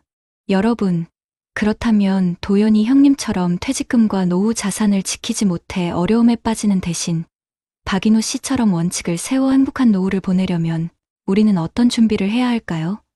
전문가들은 공통적으로 이렇게 말합니다. 은퇴 이후의 삶은 단순히 돈을 버는 문제가 아니라 지출을 통제하고 사회와 연결되는 습관을 유지하는 데 달려 있다. 실제로 보건복지부와 지자체에서는 고령층이 체계적으로 생활을 관리할 수 있도록 다양한 제도를 운영하고 있습니다. 우선 의료비 부담을 줄이기 위해 만 65세 이상 어르신을 대상으로 한 건강검진, 무료 지원과 만성질환 관리 서비스가 이미 전국 보건소에서 실시되고 있습니다. 예를 들어 서울시는 2025년 현재 차통 찾아가는 동주민센터 어르신 건강관리 프로그램을 통해 가정방문 간호와 영양상담을 지원하고 있고, 부산시는 어르신 한방진료 지원 사업을 통해 일정 소득 이하 어르신들에게 무료 한방진료 쿠폰을 제공하고 있습니다. 주거와 생활안정 분야에서는 경기도의 경기도형 기초연금 부가급여 제도가 대표적입니다. 이는 국민연금 수령액이 적은 어르신들에게 매달 추가로 일정 금액을 지급하여 실제 생활비를 보탬이 되게 하는 제도인데, 이미 수만 명이 혜택을 받고 있죠. 또한 각 지자체는 노인 일자리 및 사회활동 지원 사업을 확대하고 있는데, 보건복지부 발표에 따르면 2025년 노인 일자리 산업 규모는 약 100만 개로, 단순한 근로가 아니라 학교 돌봄 도우미, 경로당 문화 강사, 지자체, 환경 정비 등 사회적 가치가 있는 활동을 중심으로 확대되고 있습니다. 이런 일자리는 월급이 많지는 않지만 전문가들은 소득 자체보다 사회적 관계와 자존감을 회복하는 데 큰 의미가 있다고 설명합니다. 또 한 가지 중요한 영역이 바로 평생학습입니다. 인천광역시는 시니어 평생학습관을 설립해 디지털 기기 사용법, 금융교육, 건강관리 교육을 무료로 운영하고 있는데, 실제로 참여한 어르신들이 스마트폰으로 손주와 화상통화도 하고 은행 앱으로 스스로 돈을 관리하게 되니 훨씬 자신감이 생겼다고 말합니다. 해외에서도 우리와 비슷한 고민을 해결하기 위한 제도가 시행되고 있는데요. 일본은 급격한 고령화에 대응하기 위해 지역 포괄케어 시스템을 도입했습니다. 이는 의료 돌봄 주거 생활 지원을 한 지역에서 통합적으로 제공하는 제도인데, 덕분에 일본의 고령층은 돈이 없어 병원에 못 간다는 상황이 크게 줄었다고 합니다. 독일의 경우에는 법으로 장기요양보험을 의무화해 40세 이후 모든 국민이 일정 보험료를 내도록 하고, 노후의 요양이나 돌봄이 필요할 때 국가가 비용 대부분을 부담하는 구조를 만들었습니다. 북유럽 국가들 역시 주거연금 제도를 활성화하여 고령층이 살던 집을 담보로 생활비를 안정적으로 지급받을 수 있게 보장하고 있습니다. 전문가들은 이런 해외 사례들이 공통적으로 보여주는 핵심을 이렇게 정리합니다. 노후를 불안해서 지켜주는 건 한탕 투자나 자식에게 기대는 것이 아니라 제도와 습관을 통한 지속 가능한 생활 구조다. 그래서 우리에게 필요한 건 단순히 제도에 의존하는 것이 아니라 그 제도를 적극적으로 활용하면서 내 생활 습관을 지켜나가는 겁니다. 지금 당장 동네 주민센터에 가서 받을 수 있는 혜택이 뭔지 확인해 보시고, 지자체가 운영하는 복지관, 평생학습관 프로그램을 찾아보는 것만으로도 큰 차이가 생깁니다. 매달 빠져나가는 돈을 막을 수 있는 가장 확실한 방법은 바로 스스로 지갑을 점검하고 필요한 제도의 도움을 받는 것입니다. 여러분, 돈은 늘 우리 삶을 흔드는 무서운 힘이지만 우리가 원칙을 세우고 제도의 틀 안에서 지혜롭게 관리한다면 결코 우리를 무너뜨릴 수 없습니다. 지금 이 순간에도 수많은 어르신들이 이런 제도를 통해 의료비를 절반으로 줄이고 생활비 보조를 받으며 소일거리 일자리로 사회와 연결되어 삶의 의미를 다시 찾고 있습니다. 중요한 건 선택입니다. 도연이 형님처럼 지갑이 텅 비어도 불안과 욕심에 흔들리며 몰락의 길을 갈 것인지, 아니면 박인호 씨처럼 지갑이 비어 있어도 마음은 단단하게 지키며 제도의 도움을 받으며 살아갈 것인지, 그 선택은 바로 우리에게 달려 있습니다. 낡은 지갑은 비어 있었고 마음도 텅 비어 울고 있던 한 남자의 인생이 있었습니다. 반면 다른 한 남자의 지갑은 비어 있었지만 그의 마음은 오히려 더 단단하게 빛나고 있었습니다. 여러분, 오늘 우리가 함께 들었던 두 사람의 이야기는 결국 같은 세대를 살아온 두 아버지의 이야기입니다. 도연이 형님은 평생 성실하게 일했지만 순간의 욕심과 유혹에 무너져 퇴직금은 사라지고 가족의 웃음도 함께 잃어버렸습니다. 지갑을 열 때마다 허망함이 몰려왔고 자식들에게마저 짐이 되어버렸다고 느끼며 고개 숙였지요. 반면 박인호 씨는 같은 시대를 살았지만 다른 선택을 했습니다. 원칙을 지켰고 욕심 대신 절제를 택했으며 돈보다 건강과 가족을 먼저 지켰습니다. 그의 지갑은 가벼웠지만 마음은 늘 풍족했습니다. 자식에게 손 벌리지 않고 아내와 손주와 함께 소소한 행복을 누리며 하루하루를 감사로 채워갔습니다. 두 사람 모두 평생 일했고 땀 흘렸고 가족을 위해 살았습니다. 그러나 마지막에 마주한 노후의 얼굴은 너무나 달랐습니다. 누구는 외롭고 초라한 눈물 속에서 지갑을 열었고, 누구는 미소와 감사 속에서 비어있는 지갑조차 든든하게 줄 수 있었습니다. 결국 우리를 갈라놓은 것은 큰 돈이 아니었습니다. 바로 마음을 다스리는 습관, 돈을 대하는 태도, 그리고 삶을 선택하는 지혜였습니다. 여러분, 지금도 우리 앞에는 늘 선택지가 놓여 있습니다. 오늘 저녁 고지서 한 장을 앞에 두고 서로 탓하며 눈물을 흘릴 수도 있고, 작은 영수증 한 장을 함께 보며 그래도 우리가 건강해서 이 정도로 버틸 수 있네 하고 서로의 손을 잡을 수도 있습니다. 오늘도 내 지갑을 텅 비게 만드는 욕심을 쫓아갈 수도 있고, 소소하지만 행복을 채우는 경험에 투자할 수도 있습니다. 우리의 노후는 거창한 투자가 아니라 지금의 작은 선택들이 쌓여 만들어집니다. 쓰지 말아야 할 곳에 돈을 흘려보내지 않고 지켜야 할 곳에 마음을 쓰는 것. 그것이 바로 우리를 지켜줄 가장 확실한 길입니다. 여러분, 혹시 도연이 형님의 지갑처럼 텅 빈 마음으로 힘들어하고 계신가요? 그렇다면 지금 이 순간부터 박인호 씨처럼 작은 원칙을 세워보시길 바랍니다. 하루 10분 지출을 기록하는 습관, 매일 걷는 발걸음, 가족과 함께 나누는 한 끼 식사. 이 소박한 실천들이 쌓여 여러분의 노후를 지켜주는 가장 든든한 울타리가 될 것입니다. 시청자 여러분, 우리는 모두 같은 길을 걸어갑니다. 언젠가 자식들에게 의지하지 않고도 당당하게 웃을 수 있는 노후, 아내와 남편의 손을 꼭 잡고 그래도 잘 살아왔다 말할 수 있는 노후, 그리고 마지막 순간까지 후회보다는 감사로 눈을 감을 수 있는 노후. 그것이 우리가 지켜야 할 진짜 행복 아닐까요?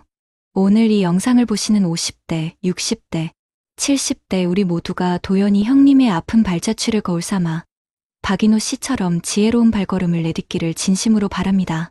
우리 모두가 그렇게 노력한다면 지갑은 비어 있어도 마음은 언제나 가득 찬 노후를 살아갈 수 있을 것입니다.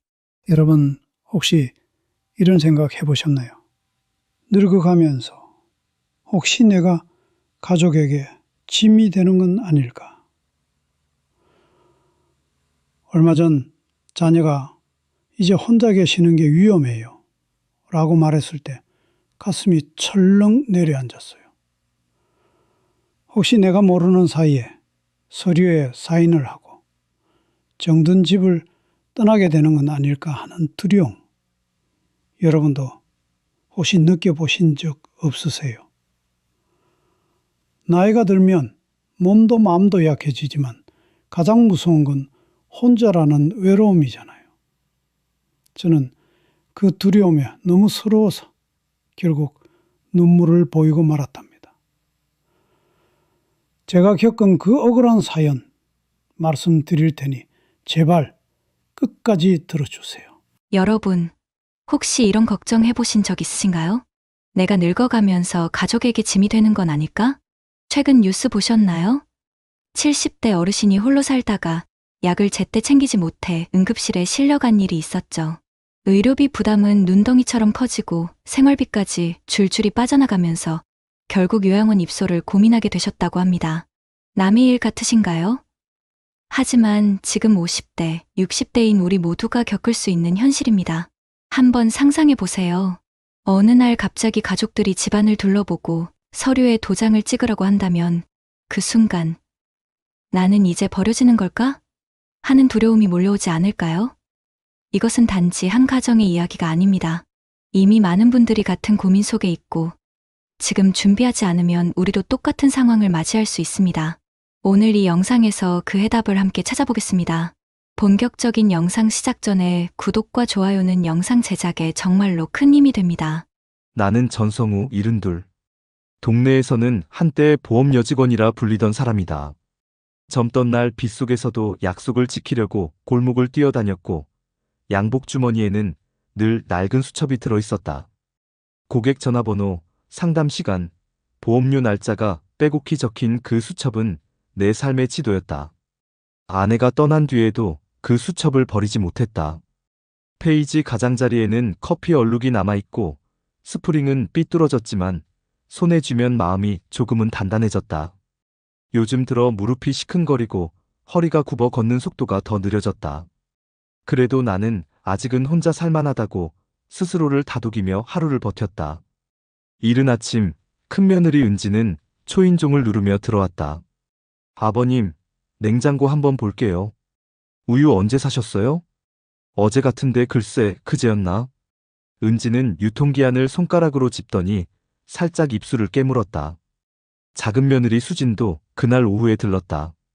아버님, 가스레인지 밸브는 요즘 꼭 잠그고 주무세요? 그럼 내가 누구냐? 수첩에도 체크하지. 나는 낡은 수첩을 펼쳐 보여주었다. 그러나 체크칸은 몇 줄이 비어 있었다. 손떨림 탓에 글씨도 기울어 있었다. 수지는 말끝을 흐렸다. 혹시 밤에 화장실 가실 때 불 켜시죠? 복도에 작은 불이라도. 그 말에 대답을 얼버무렸다.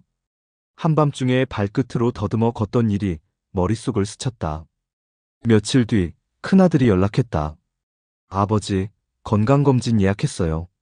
새로 생긴 내과라는데 장비도 좋대요. 뭘 갑자기 검진이야? 괜찮다니까. 검진날 의사는 내 무릎을 눌러보고 허리 각도를 재더니 아들 쪽으로 고개를 끄덕였다. 넘어질 위험이 있으십니다. 특히 새벽에 일어나실 때 주의하셔야 해요. 나는 들리지 않는 척 귀를 돌렸다. 하지만 위험이라는 단어가 귓속에 박혔다. 돌아오는 길에 아들은 말수가 줄었다. 차창 밖으로 겨울빛 하늘이 흐려졌다. 그 즈음부터 며느리들은 집을 자주 드나들었다. 냉장고 칸칸이 라벨을 붙이고 욕실 벽에는 손잡이를 달자고 말했다. 나는 웃으며 고개를 끄덕였지만 속은 불편했다. 아버님, 약 드시는 시간 헷갈리시면 이 통 써보세요. 아침, 점심, 저녁 칸이 있어요. 내가 수첩이 있는데 뭘? 대답은 그렇게 했지만 전날 저녁약을 빼먹은 기억이 수첩 빈칸처럼 하얗게 남아있었다. 그날 밤 잠들지 못했다. 혹시 내가 정말 혼자 살기 힘든 건가? 창문 틈으로 들어온 찬바람이 뺨을 스치듯 그런 생각이 더 깊어졌다. 다음 주말 은지가 노트북을 펼쳤다. 아버님, 요즘 시설이 많이 좋아졌어요. 프로그램도 다양하고 의료진 상주에 안전 설비도 잘 되어 있고요. 화면 속 밝은 조명이 내 방의 어둠과 대조를 이뤘다. 안내문, 웃는 간호사, 넓은 거실. 나는 고개를 끄덕였지만 마음속 어둠은 더 커졌다. 마치 이제 그곳으로 가셔도 괜찮다는 사인을 받는 느낌이었다. 수첩을 다시 펼쳤다. 오래전 고객 이름 옆에 약속 준수라고 적힌 글씨가 보였다. 그때의 나는 늦지 않으려고 뛰었다. 요즘에 나는 무엇을 향해 걷고 있는가? 며칠 후 아들이 두꺼운 봉투를 꺼냈다. 아버지, 내일 아침 일찍 나가요. 필요한 건 간단히 챙기시면 돼요. 어디를? 좋은 곳, 안전한 곳이요. 좋은 곳이라는 말이 이상하게 들렸다. 어쩐지 끝이 보이는 말이었다. 나는 수첩 맨 앞장에 집 나갈 때 확인이라는 페이지를 펼쳤다. 안경, 지갑, 수첩. 체크박스를 하나하나 더듬는데 손끝에 힘이 잘 들어가지 않았다. 사인만 좀 해주세요, 아버지. 은지가 펜을 내밀었다. 서류는 글씨가 작고 칸이 많았다. 동의 확인, 개인정보. 단어들이 빗물처럼 번져 보였다. 이게 무슨 서류냐? 아버님을 위한 절차예요. 자세한 건 내일 차에서 말씀드릴게요. 나는 펜을 잡았다. 손등에 핏줄이 툭 붉어졌다. 한 줄, 두 줄, 이름을 쓰는 동안 짐이 되는 것이라는 말이 마음속에서 커졌다. 사인을 끝내자 은지는 조심스레 봉투를 덮었다. 그날 밤 수첩을 무릎 위에 올려놓고 앉았다. 첫 장에는 오래전 내 손글씨가 있었다. 오늘도 약속을 지킨다. 그 문장을 손끝으로 더듬다가 한숨이 나왔다. 창밖에서 눈이 시작됐다. 전기요를 올려도 발끝이 시렸다. 나는 속삭였다. 정심아, 나 잘한 거지? 대답은 눈송이 소리처럼 가벼웠다. 불 켜진 거실 시계가 느리게 움직였다. 내일 아침이라는 말이 점점 가까워지는 소리였다. 아침 현관의 선이 다리가 후들거렸다. 가족사진 액자를 한 번 더 바라보았다. 은지는 내 코트를 단정히 걸쳐주었다. 아버님, 춥지 않게 목도리도 하세요. 나는 고개를 끄덕이며 물었다. 거긴 멀어? 조금요. 길 막히면 시간이 더 걸릴 수 있어요. 문이 닫히는 소리가 낯설었다. 엘리베이터 거울 속 내 모습은 수첩과 같은 색이었다. 발엔 갈색, 모서리가 달아 둥그러진 표정.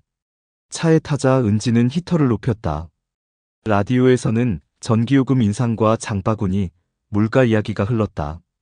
내 호주머니 속 수첩이 작게 떨렸다.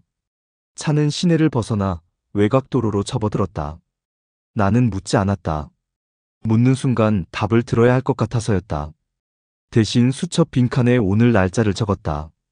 글씨가 삐뚤어졌다. 손끝이 얼어 있었다. 신호에 멈춘 차창 밖으로 어린 손을 잡은 노인이 보였다. 그 장면이 금세 멀어졌다. 가슴이 답답해졌다. 잠깐만 쉬었다 갈까? 은지가 눈치를 보며 물었다. 괜찮다. 목이 말랐다. 그러나 물병을 열지 않았다. 입술이 트는 느낌이 오히려 현실 같아서였다. 우리는 한적한 주택가에 도착했다. 담벼락 너머로 철제 대문이 보였다. 표지판 같은 건 없었다. 나는 멈칫했다. 여기가 맞아? 은지는 미소를 지었지만 그 미소가 무슨 뜻인지는 알 수 없었다. 차문이 열리자 차가운 공기가 들이쳤다. 나는 수첩을 더 꽉 쥐었다. 종이 끝이 손바닥에 눌려 자국이 났다.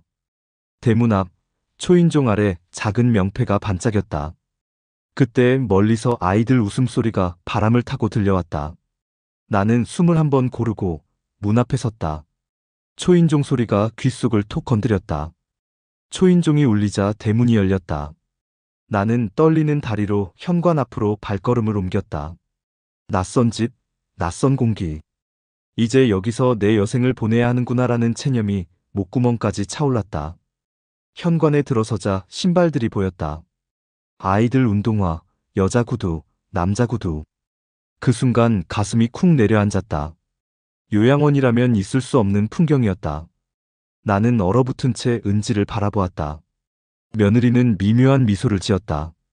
아버님, 들어가 보세요. 그녀의 손길에 이끌려 거실로 들어서자 뜻밖에도 큰아들 민수가 반갑게 맞았다. 아버지 오셨어요. 기다렸습니다.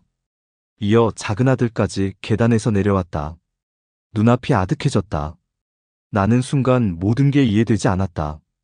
혹시 마지막 작별 인사를 하는 건가? 하지만 분위기는 눈물보다 웃음이 가득했다. 둘째 며느리 수진이 다가와 말했다. 아버님, 이제 저희랑 같이 사시는 겁니다. 큰 집하고 저희가 합가를 했어요. 혼자 계시는 게 늘 마음에 걸려서요. 그 말을 듣는 순간 손에 쥔 낡은 수첩이 바닥에 떨어졌다. 빛바랜 종이가 바람에 한 장 흘러갔다. 나는 무릎을 굽히려 했지만 다리가 풀려 그대로 소파에 주저앉았다. 눈물이 왈칵 쏟아졌다. 며느리들이 놀라 왜 우세요? 라며 달려왔지만 나는 아무 말도 할 수 없었다. 버려진다는 공포가 한순간에 무너지고 대신 따뜻한 안도감이 밀려왔다. 그 눈물은 서러움이 아니라 구원이었다. 그제야 모든 조각들이 맞춰졌다. 은지와 수진이 집안을 살피던 이유, 서류에 사인을 요구하던 이유, 가방만 간단히 챙기라던 말. 그 모든 게 합가 준비였던 것이다. 아들들은 내 방을 따로 마련해 두었다. 미끄럼 방지 매트가 깔린 화장실, 허리를 받쳐주는 침대, 버튼이, 큰 리모컨이 딸린 텔레비전, 그리고 창가에는 내가 오래전부터 원하던 안락의자. 냉장고에는 내가 즐겨 먹던 고등어 반찬과 아침마다 마시던 둥글레차가 이미 준비되어 있었다. 정원 한쪽에는 작은 텃밭까지 만들어 놓았다. 상추와 깻잎, 그리고 고추 모종이 가지런히 심어져 있었다. 아버님이 직접 가꾸시면 좋을 것 같아서요. 수진의 설명을 듣는 순간 나는 손등으로 눈물을 훔쳤다. 저녁 무렵 손자 손녀들이 학교에서 돌아왔다. 할아버지! 외치며 달려드는 작은 손녀의 품에 안기자 오랜만에 웃음이 터졌다. 큰 손자는 내 손을 꼭 잡으며 말했다. 이제 매일 할아버지랑 숙제할 수 있겠다. 아이들의 눈망울은 맑고 반짝였다. 오랜 세월 보험 영업으로 수많은 집을 드나들며 만났던 사람들의 얼굴보다 지금 눈앞 손주들의 얼굴이 더 소중했다. 그날 저녁 온 가족이 둘러앉아 밥을 먹었다. 아내를 잃은 뒤 혼자 차갑게 먹던 밥상과는 달리 수저 부딪히는 소리와 웃음소리가 따뜻한 국물처럼 가슴을 데워주었다. 며칠이 지나자 새로운 일상에 조금씩 적응했다. 아침이면 며느리가 된장국을 끓여주었고, 점심에는 민수가 퇴근 전 도시락을 챙겨두고 갔다. 저녁이면 가족 모두가 모여 이야기를 나눴다. 손주들은 학교에서 있었던 일을 쏟아냈고, 나는 가끔 수학 문제를 풀어주거나 옛날 이야기를 들려주었다. 작은 손녀는 그림을 그려와서 내 무릎에 앉아 보여주곤 했다. 스마트폰을 잘 다루지 못하던 나를 큰손자가 가르쳐주며 할아버지, 이제 영상통화도 하실 수 있어요 라고 말했을 때 가슴이 뭉클했다. 낡은 수첩 대신 휴대폰 메모장에 오늘의 일정을 기록하면서 나는 여전히 살아있고 쓰임이 있다는 사실을 새삼 깨달았다. 시간이 흐르며 나는 종종 경로당에도 들렀다. 그곳 어르신들 대부분은 여전히 혼자 살며 외로움에 지쳐 있었다. 몇몇은 요양원 이야기를 꺼내며 두려움을 감추지 못했다. 그때 나는 조용히 말했다. 저도 그랬습니다. 언젠가 버려질까봐 무서웠습니다. 그런데 가족이 저를 선택해줬습니다. 여러분도 희망을 잃지 마세요. 그 말에 어르신들의 눈빛이 순간 흔들렸다. 사회에서 들려오는 소식은 여전히 어둡다. 물가는 오르고 노인 빈곤율은 여전히 높고 요양시설의 학대 사건도 끊이지 않는다. 그러나 내가 전하는 작은 이야기는 적어도 몇 사람의 마음에는 따뜻한 불씨를 놓아주었다. 이제 나는 매일 아침 낡은 수첩을 다시 펼친다. 그러나 더 이상 고객 이름이나 보험료 날짜를 적지 않는다. 대신 손주와 산책할 약속, 며느리와 장 보러 갈 시간, 아들들과 바둑 두는 날을 기록한다. 수첩은 바래졌지만 그 속에 적힌 글씨는 다시 살아있는 듯 또렷하다. 오늘도 함께 산다. 그것이 내 삶의 새로운 좌우명이 되었다. 여러분, 혹시 지금 부모님이 홀로 계시진 않나요? 언젠가 우리도 같은 길을 걸을 수 있습니다. 누군가의 무심한 말 한마디, 작은 관심 하나가 그 길을 바꿀 수 있습니다. 나처럼 요양원에 간다고 믿으며 눈물 찢던 사람이 뜻밖의 문 앞에서 웃음을 되찾을 수도 있습니다. 우리 모두가 잊지 말아야 할 건 나이가 들었다고 해서 사랑받을 자격을 잃는 게 아니라는 사실입니다. 우리는 모두 존중받고 필요한 존재입니다. 주인공은 서울 성북구에 사는 71살 정혜석 씨다. 젊은 시절 그는 대기업 제조업 부서에서 평생을 일했다. 매일 새벽같이 출근해 땀을 흘렸고 늘 고객보다 직원이 먼저다라는 상사의 말을 가슴에 새겼다.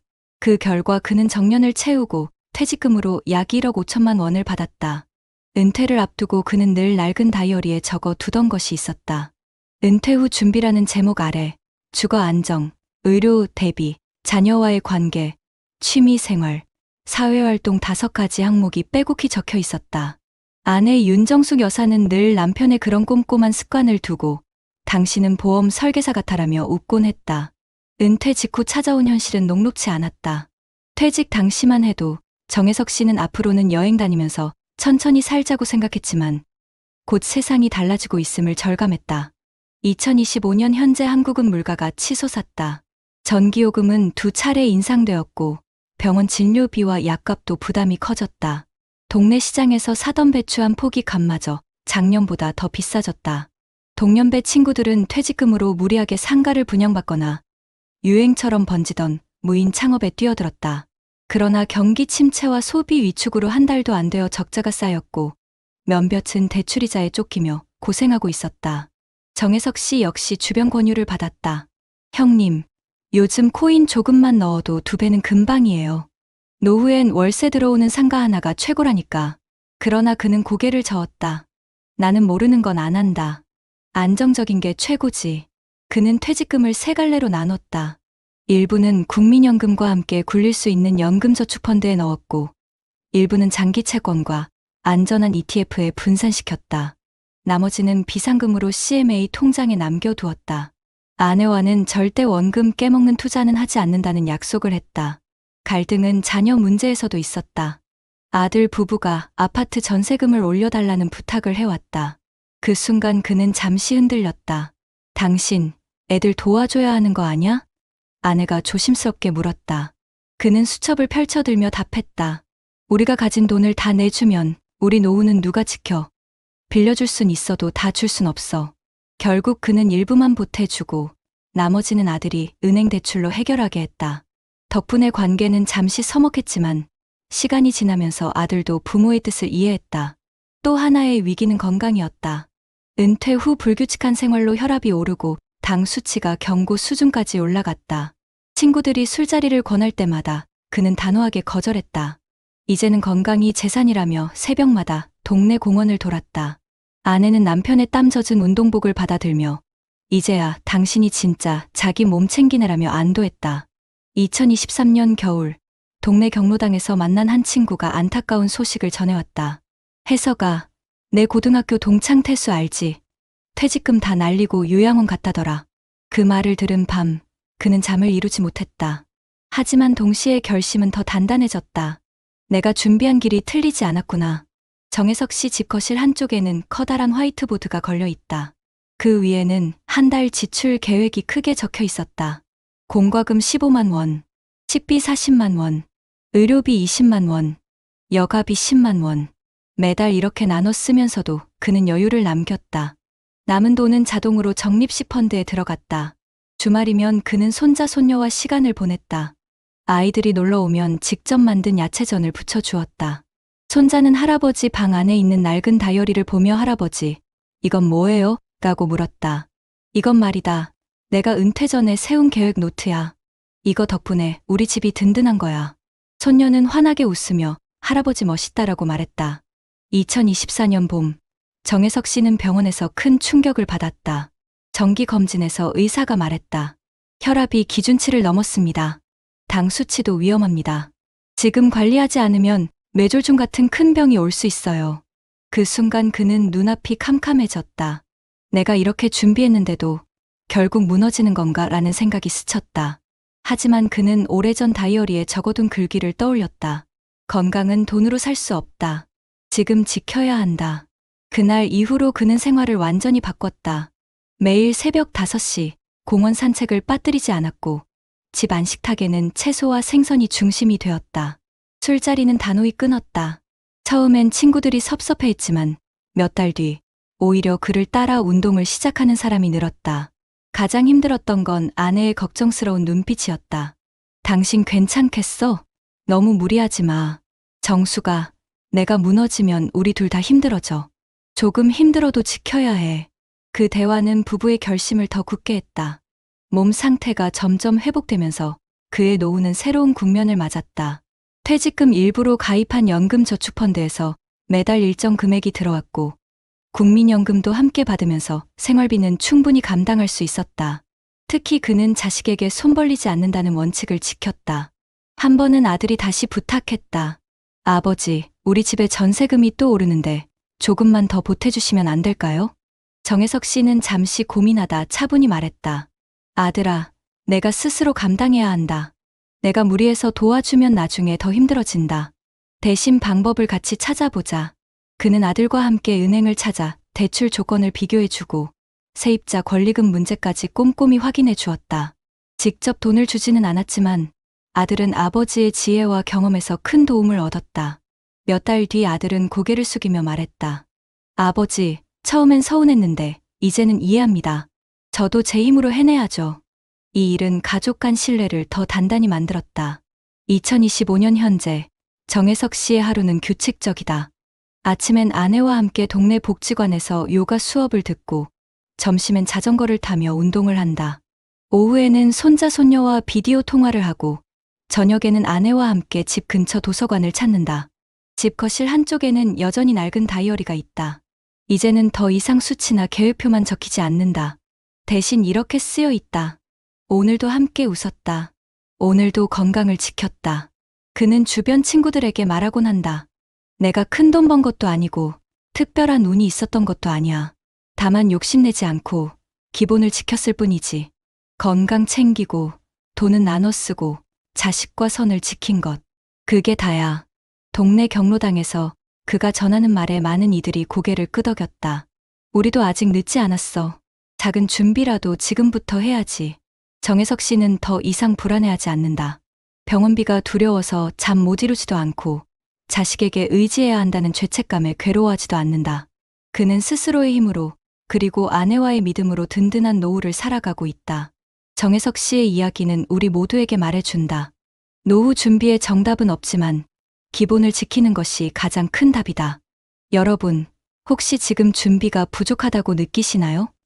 아직 늦지 않았습니다. 작은 다이어리 한 권에라도 계획을 적어두고 지금부터 한 걸음씩 실천해 나간다면 정혜석 씨처럼 따뜻하고 든든한 노후를 맞을 수 있습니다. 여러분, 지금까지 들으신 사례가 남의 일처럼만 느껴지시나요? 하지만 우리 사회의 통계와 연구들을 살펴보면 이 문제는 결코 특별한 한 가정의 이야기가 아니라 우리 모두가 직면하고 있는 현실임을 알 수 있습니다. 먼저 대한민국 통계청이 2024년에 발표한 자료에 따르면 전국의 독거노인 수는 약 100만 명을 이미 넘어섰습니다. 특히 70살 이상 고령층에서 혼자 사는 비율은 전체 노인 인구의 약 15%에 달하고 있는데요. 이는 10년 전과 비교했을 때 무려 2배 가까이 늘어난 수치입니다. 홀로 생활하는 시간이 길어질수록 넘어짐, 만성질환 악화, 약 복용관리 소홀 같은 문제가 함께 증가하고 있습니다. 실제로 보건복지부가 2023년 실시한 노인 실태조사에서는 혼자 사는 어르신의 절반 이상이 약을 제때 챙겨 먹지 못한 경험이 있다고 답했습니다. 이런 문제는 단순한 생활 습관의 문제가 아니라 돌봄 공백이 직접적으로 건강 악화로 이어질 수 있음을 보여주는 결과입니다. 또한 한국보건사회연구원에서 발표한 노인 돌봄의 사회경제적 비용 분석 보고서에 따르면 낙상 사고로 인한 노인의 입원 치료비는 매년 증가하고 있습니다. 평균적으로 한 번의 낙상으로 소요되는 입원 비용이 수백만 원을 넘어가고 있으며 이로 인해 가족 전체의 경제적 부담도 커지고 있습니다. 더욱 심각한 점은 낙상 사고를 한 번 경험한 노인은 그렇지 않은 노인보다 재발 확률이 3배 이상 높다는 연구 결과도 함께 제시되고 있다는 사실입니다. 이는 단순한 사고가 아니라 장기적인 건강 악화의 시작점이 될 수 있다는 점에서 매우 주목해야 할 통계입니다. 경제적 측면에서도 신호가 분명합니다. 국민연금공단이 발표한 2024년 통계에 따르면 현재 노인 세대가 수령하는 평균 국민연금 수령액은 월 약 65만 원 수준에 머물고 있습니다. 하지만 통계청이 같은 해 발표한 노인가계 실태조사에서는 노인 가구의 월 평균 생활비가 약 150만 원 이상이 필요한 것으로 나타났습니다. 즉, 연금만으로는 기본 생활을 유지하기에도 부족하다는 의미입니다. 이런 상황에서 준비되지 않은 상태로 요양원 입소를 하게 되면 시설 비용까지 감당해야 하기에 재정적 압박은 더욱 커집니다. 실제로 장기요양보험 통계에 따르면 등급을 받아 요양시설을 이용하는 노인의 본인부담금은 월 평균 50만 원 이상이며 추가 간병비나 개인 물품 비용까지 고려하면 더 큰 부담이 발생합니다. 이 때문에 연금을 받아도 생활비와 요양비를 동시에 감당하기 어렵다는 목소리가 갈수록 커지고 있습니다. 해외의 통계와 연구도 비슷한 흐름을 보여주고 있습니다. 세계보건기구 WHO는 2023년 발표한 세계 노인돌봄 보고서에서 고령화 사회가 빠르게 진행되는 국가일수록 가족 돌봄의 부담이 경제적 불평등을 심화시킨다고 지적했습니다. 특히 아시아 국가들에서 부모 부양에 대한 사회적 압박이 여전히 강한 반면 실제로는 자녀 세대의 경제적 여력이 부족해 돌봄 공백이 생기고 있다는 점을 강조했죠. 미국 노인학 저널 Journal of Gerontology에 게재된 연구에서도 장기요양시설에 입소한 노인의 절반 가까이가 2년 이내에 경제적 어려움을 겪고 있다는 결과가 보고되었습니다. 이 연구는 특히 노후 준비가 충분히 되어 있지 않은 가정일수록 시설 입소가 곧 경제적 몰락으로 이어질 수 있다는 점을 보여줍니다. 국내 논문 중에서도 한국보건사회연구원이 발표한 노인 돌봄 서비스 이용과 삶의 질의 상관관계 연구 결과를 보면 요양시설보다는 지역사회 돌봄 서비스를 받은 노인들의 삶의 만족도가 더 높게 나타났습니다. 시설 입소 노인의 경우 규칙적인 약 복용과 안전관리에서는 이점이 있었지만 심리적 만족도와 사회적 관계에서는 상대적으로 낮은 점수를 보였다는 분석이 나왔습니다. 이는 시설 중심 돌봄이 주는 한계를 드러내는 동시에 노인이 가족과 지역사회 속에서 지낼 수 있도록 지원하는 정책의 중요성을 다시 한번 강조하는 결과라 할 수 있습니다. 또 한 가지 주목할 점은 노인 학대와 관련된 통계입니다. 보건복지부가 2024년 발표한 자료에 따르면 요양시설 내에서 발생한 노인학대 건수는 공식적으로 보고된 것만 연간 500건 이상입니다. 그러나 한국형사정책연구원에서 진행한 별도 연구에서는 실제 발생 건수는 이보다 훨씬 많을 것으로 추정했습니다. 특히 약물 과다 투여, 방임, 언어적 학대 등이 주요 유형으로 나타났으며 신고율이 낮아 은폐되는 경우가 많다고 합니다. 해외 학술지인 The Lancet Public Health에서도 비슷한 경고가 나왔습니다. 전 세계적으로 시설 내 노인학대 발생률은 보고된 수치보다 최소 2~3배 높을 수 있으며 이는 제도적 관리와 인력 부족 문제에서 비롯된다고 분석했습니다. 이러한 연구와 통계들은 한 가지 중요한 사실을 우리에게 알려줍니다. 노후 준비가 단순히 돈을 모으는 것에 그치지 않는다는 점입니다. 생활비, 의료비, 요양비 같은 경제적 요인뿐 아니라 신체적 안정과 정신적 만족, 사회적 관계망까지 함께 고려해야만 진정한 의미의 노후 대비가 완성된다는 겁니다. 즉, 준비된 사람과 준비되지 못한 사람의 삶의 질 차이는 단순한 수치가 아니라 하루하루의 행복과 존엄으로 이어지는 결정적인 요소라는 거죠. 여러분, 그렇다면 이런 문제를 어떻게 해결할 수 있을까요? 전문가들은 공통적으로 노후 준비는 개인의 힘만으로는 부족하다. 사회와 제도가 함께 보완해야 한다고 강조합니다. 실제로 대한민국 정부도 이런 문제를 인식하고 여러 정책을 추진하고 있는데요. 먼저 보건복지부는 2025년 기준으로 장기요양보험 제도를 더 강화하고 있습니다. 그동안 치매나 중증 질환자 위주로 지원이 집중되었다면 최근에는 경증 노인들도 일상생활 지원을 받을 수 있도록 등급 판정 기준을 완화하는 논의가 진행되고 있습니다. 또 노인이 집에서 안전하게 지낼 수 있도록 재가 돌봄 서비스를 확대하고 있는데요. 가정의 간호사와 요양보호사를 파견해주는 방문요양방문간호 제도가 대표적입니다. 이를 통해 요양원에 가지 않고도 일정 부분 돌봄을 받을 수 있도록 선택지를 늘려주고 있는 겁니다.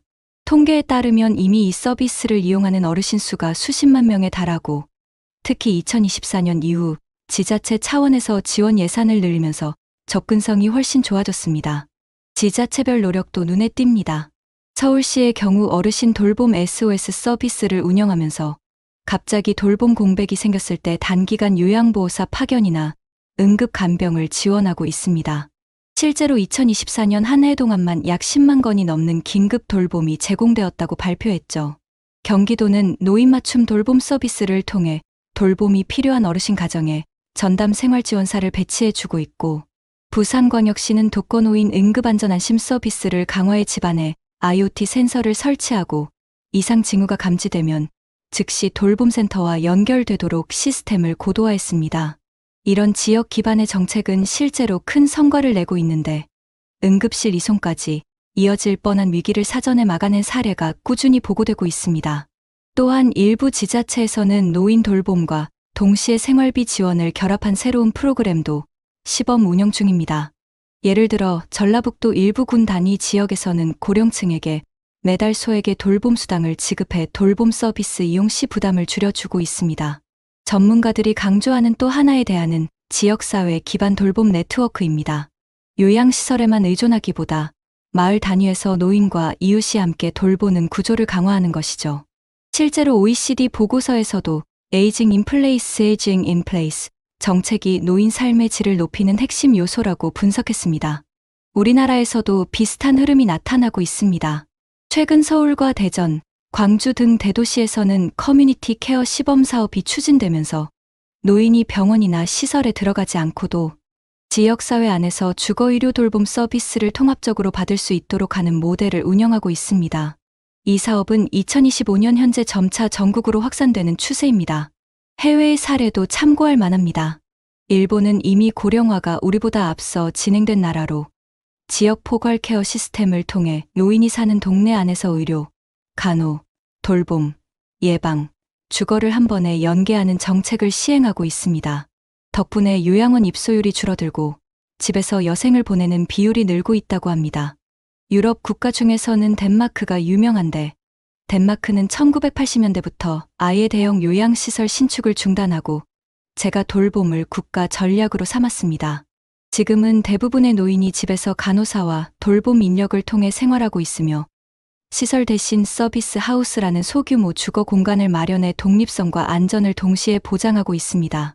미국도 최근 메디케어 제도를 활용해 홈 헬스케어, 홈 헬스케어를 확대하고 있으며 특히 원격 의료와 스마트 기기를 접목해 혼자 사는 노인이 응급 상황에서 즉시 도움을 받을 수 있도록 기술 기반 돌봄 시스템을 발전시키고 있습니다. 이런 해외의 정책들은 우리나라가 앞으로 어떤 방향으로 나아가야 하는지 참고할 수 있는 좋은 모델이 됩니다. 여러분, 결국 중요한 건 개인의 작은 준비와 사회적 안전망이 함께 맞물려야 한다는 사실입니다. 정부 차원에서는 제도와 예산을 늘리고 지자체는 현장에서 발빠르게 대응하며 가정과 개인은 기본적인 안전과 재정을 미리 챙겨야 합니다. 혼자 사는 어르신의 집에 미끄럼 방지 매트를 설치하는 작은 행동부터 동네 복지관 프로그램을 적극 활용하고 지자체 서비스에 신청하는 일까지 그 모든 게 쌓여서 위기를 예방할 수 있습니다. 또한 해외 사례처럼 지역 안에서 돌봄과 의료, 주거가 함께 해결되는 구조를 우리 사회가 어떻게 정착시킬 것인지가 앞으로의 관건이 될 것입니다. 오늘 소개해드린 여러 정책과 사례들은 모두 실제로 시행되고 있는 제도와 연구에 기반한 것이며 우리에게는 이미 많은 선택지가 있다는 점을 꼭 기억해 두셨으면 합니다. 지금 이 순간부터라도 가족과 함께 논의하고 지자체 복지관이나 주민센터를 찾아가 필요한 제도를 확인하는 것, 그것이 바로 안전하고 존엄한 노후를 지키는 첫걸음이 될 것입니다. 낡은 수첩에 적힌 이름들은 모두 사라졌어도 손주가 부르는 할아버지라는 한마디는 여전히 내 삶을 적신다. 여러분, 오늘 우리가 함께 들었던 이야기는 서로 다른 길을 걸었던 두 사람의 노후였습니다. 한 사람은 오랜 세월 보험 영업을 하며 가정을 위해 모든 것을 바쳤지만 준비되지 못한 노후 속에서 나는 이제 짐인가라는 두려움에 눈물을 흘려야 했습니다. 며느리의 손에 이끌려 요양원에 간다고 믿으며 떨리는 손으로 서류에 사인하던 순간 그 마음이 얼마나 서글펐을지 우리 모두 느낄 수 있었죠. 평생을 가족을 위해 살았는데 결국 버려진 존재로 남게 된다는 생각, 그것만큼 가슴 저린 일이 또 어디 있을까요? 반대로 또 한 사람은 같은 세월을 살면서도 다른 길을 걸었습니다. 그는 다이어리에 노후 준비라는 글자를 적어가며 퇴직금 일부를 나누어 연금과 안전자산에 투자했고 자녀에게 지나치게 의지하지 않으며 스스로의 자리를 지켰습니다. 가족의 부탁에 흔들릴 때도 있었지만 그는 용기를 내어 원칙을 지켰고 결국 가족에게 부담을 주지 않는 노후를 만들었습니다. 지금 그는 아내와 함께 새벽 공원을 걷고 손자 손녀와 함께 웃으며 밥을 먹습니다. 낡은 수첩 대신 아이들의 웃음과 가족의 대화가 그의 하루를 채워주고 있습니다. 여러분, 두 사람의 삶은 어쩌면 우리 앞에 놓여 있는 두 갈림길일지도 모릅니다. 준비 없이 나이 들어 후회와 서러움 속에 눈물을 흘릴 것인지 아니면 미리부터 작은 계획과 실천으로 존엄과 행복을 지켜낼 것인지 선택은 결국 지금 이 순간에 우리에게 달려 있습니다. 지금 50대, 60대, 70대를 살아가는 여러분, 마음속으로 이렇게 묻지 않으셨나요? 나는 지금 어떤 길 위에 서 있는 걸까? 사람은 누구나 나이를 먹고 몸은 점점 약해집니다. 그러나 중요한 것은 나이를 막을 수 없다는 사실이 아니라 그 나이를 어떤 모습으로 맞이하느냐는 것입니다. 버려지는 존재가 될지, 사랑받고 존중받는 존재가 될지, 그 차이는 결코 크지 않은 작은 준비에서 비롯됩니다. 하루 한 장, 다이어리에 가계부를 쓰는 습관일 수도 있고, 아픈 몸을 스스로 돌보려는 운동일 수도 있고, 자녀와의 관계에서 선을 지키는 지혜일 수도 있습니다. 오늘 우리가 들은 비극적인 사연은 우리 모두가 피해야 할 길을 보여줍니다. 반대로 따뜻한 사례는 우리가 지켜야 할 길을 알려줍니다. 두 이야기는 다른 듯 보이지만 결국 같은 메시지를 전합니다. 사랑받는 노후는 저절로 오지 않는다. 지금부터 스스로 준비해야 한다. 여러분, 지금이라도 늦지 않았습니다. 부모님을 돌보는 마음으로, 또 미래의 나 자신을 돌보는 마음으로 오늘 한 걸음을 내딛어 보시길 바랍니다. 작은 변화가 모여 우리 삶 전체를 바꾸게 될 것입니다. 가장 중요한 건 혼자가 아니라는 겁니다. 가족과 함께, 이웃과 함께, 우리 사회의 제도와 정책을 함께 활용하며 나아간다면 누구나 존엄한 노후를 지킬 수 있습니다. 우리가 해야 할 일은 단 하나, 외면하지 않고 지금 이 순간부터 행동하는 것. 마지막으로 이 말을 여러분께 꼭 전하고 싶습니다. 나이가 든다는 건 쓸모 없어지는 것이 아니라 더 많은 사랑을 줄 수 있는 자격을 얻는 것이다. 여러분의 노후가 눈물이 아닌 미소로 채워지기를 진심으로 바랍니다. 오늘의 이야기가 그 길을 찾는 작은 불씨가 되었으면 합니다.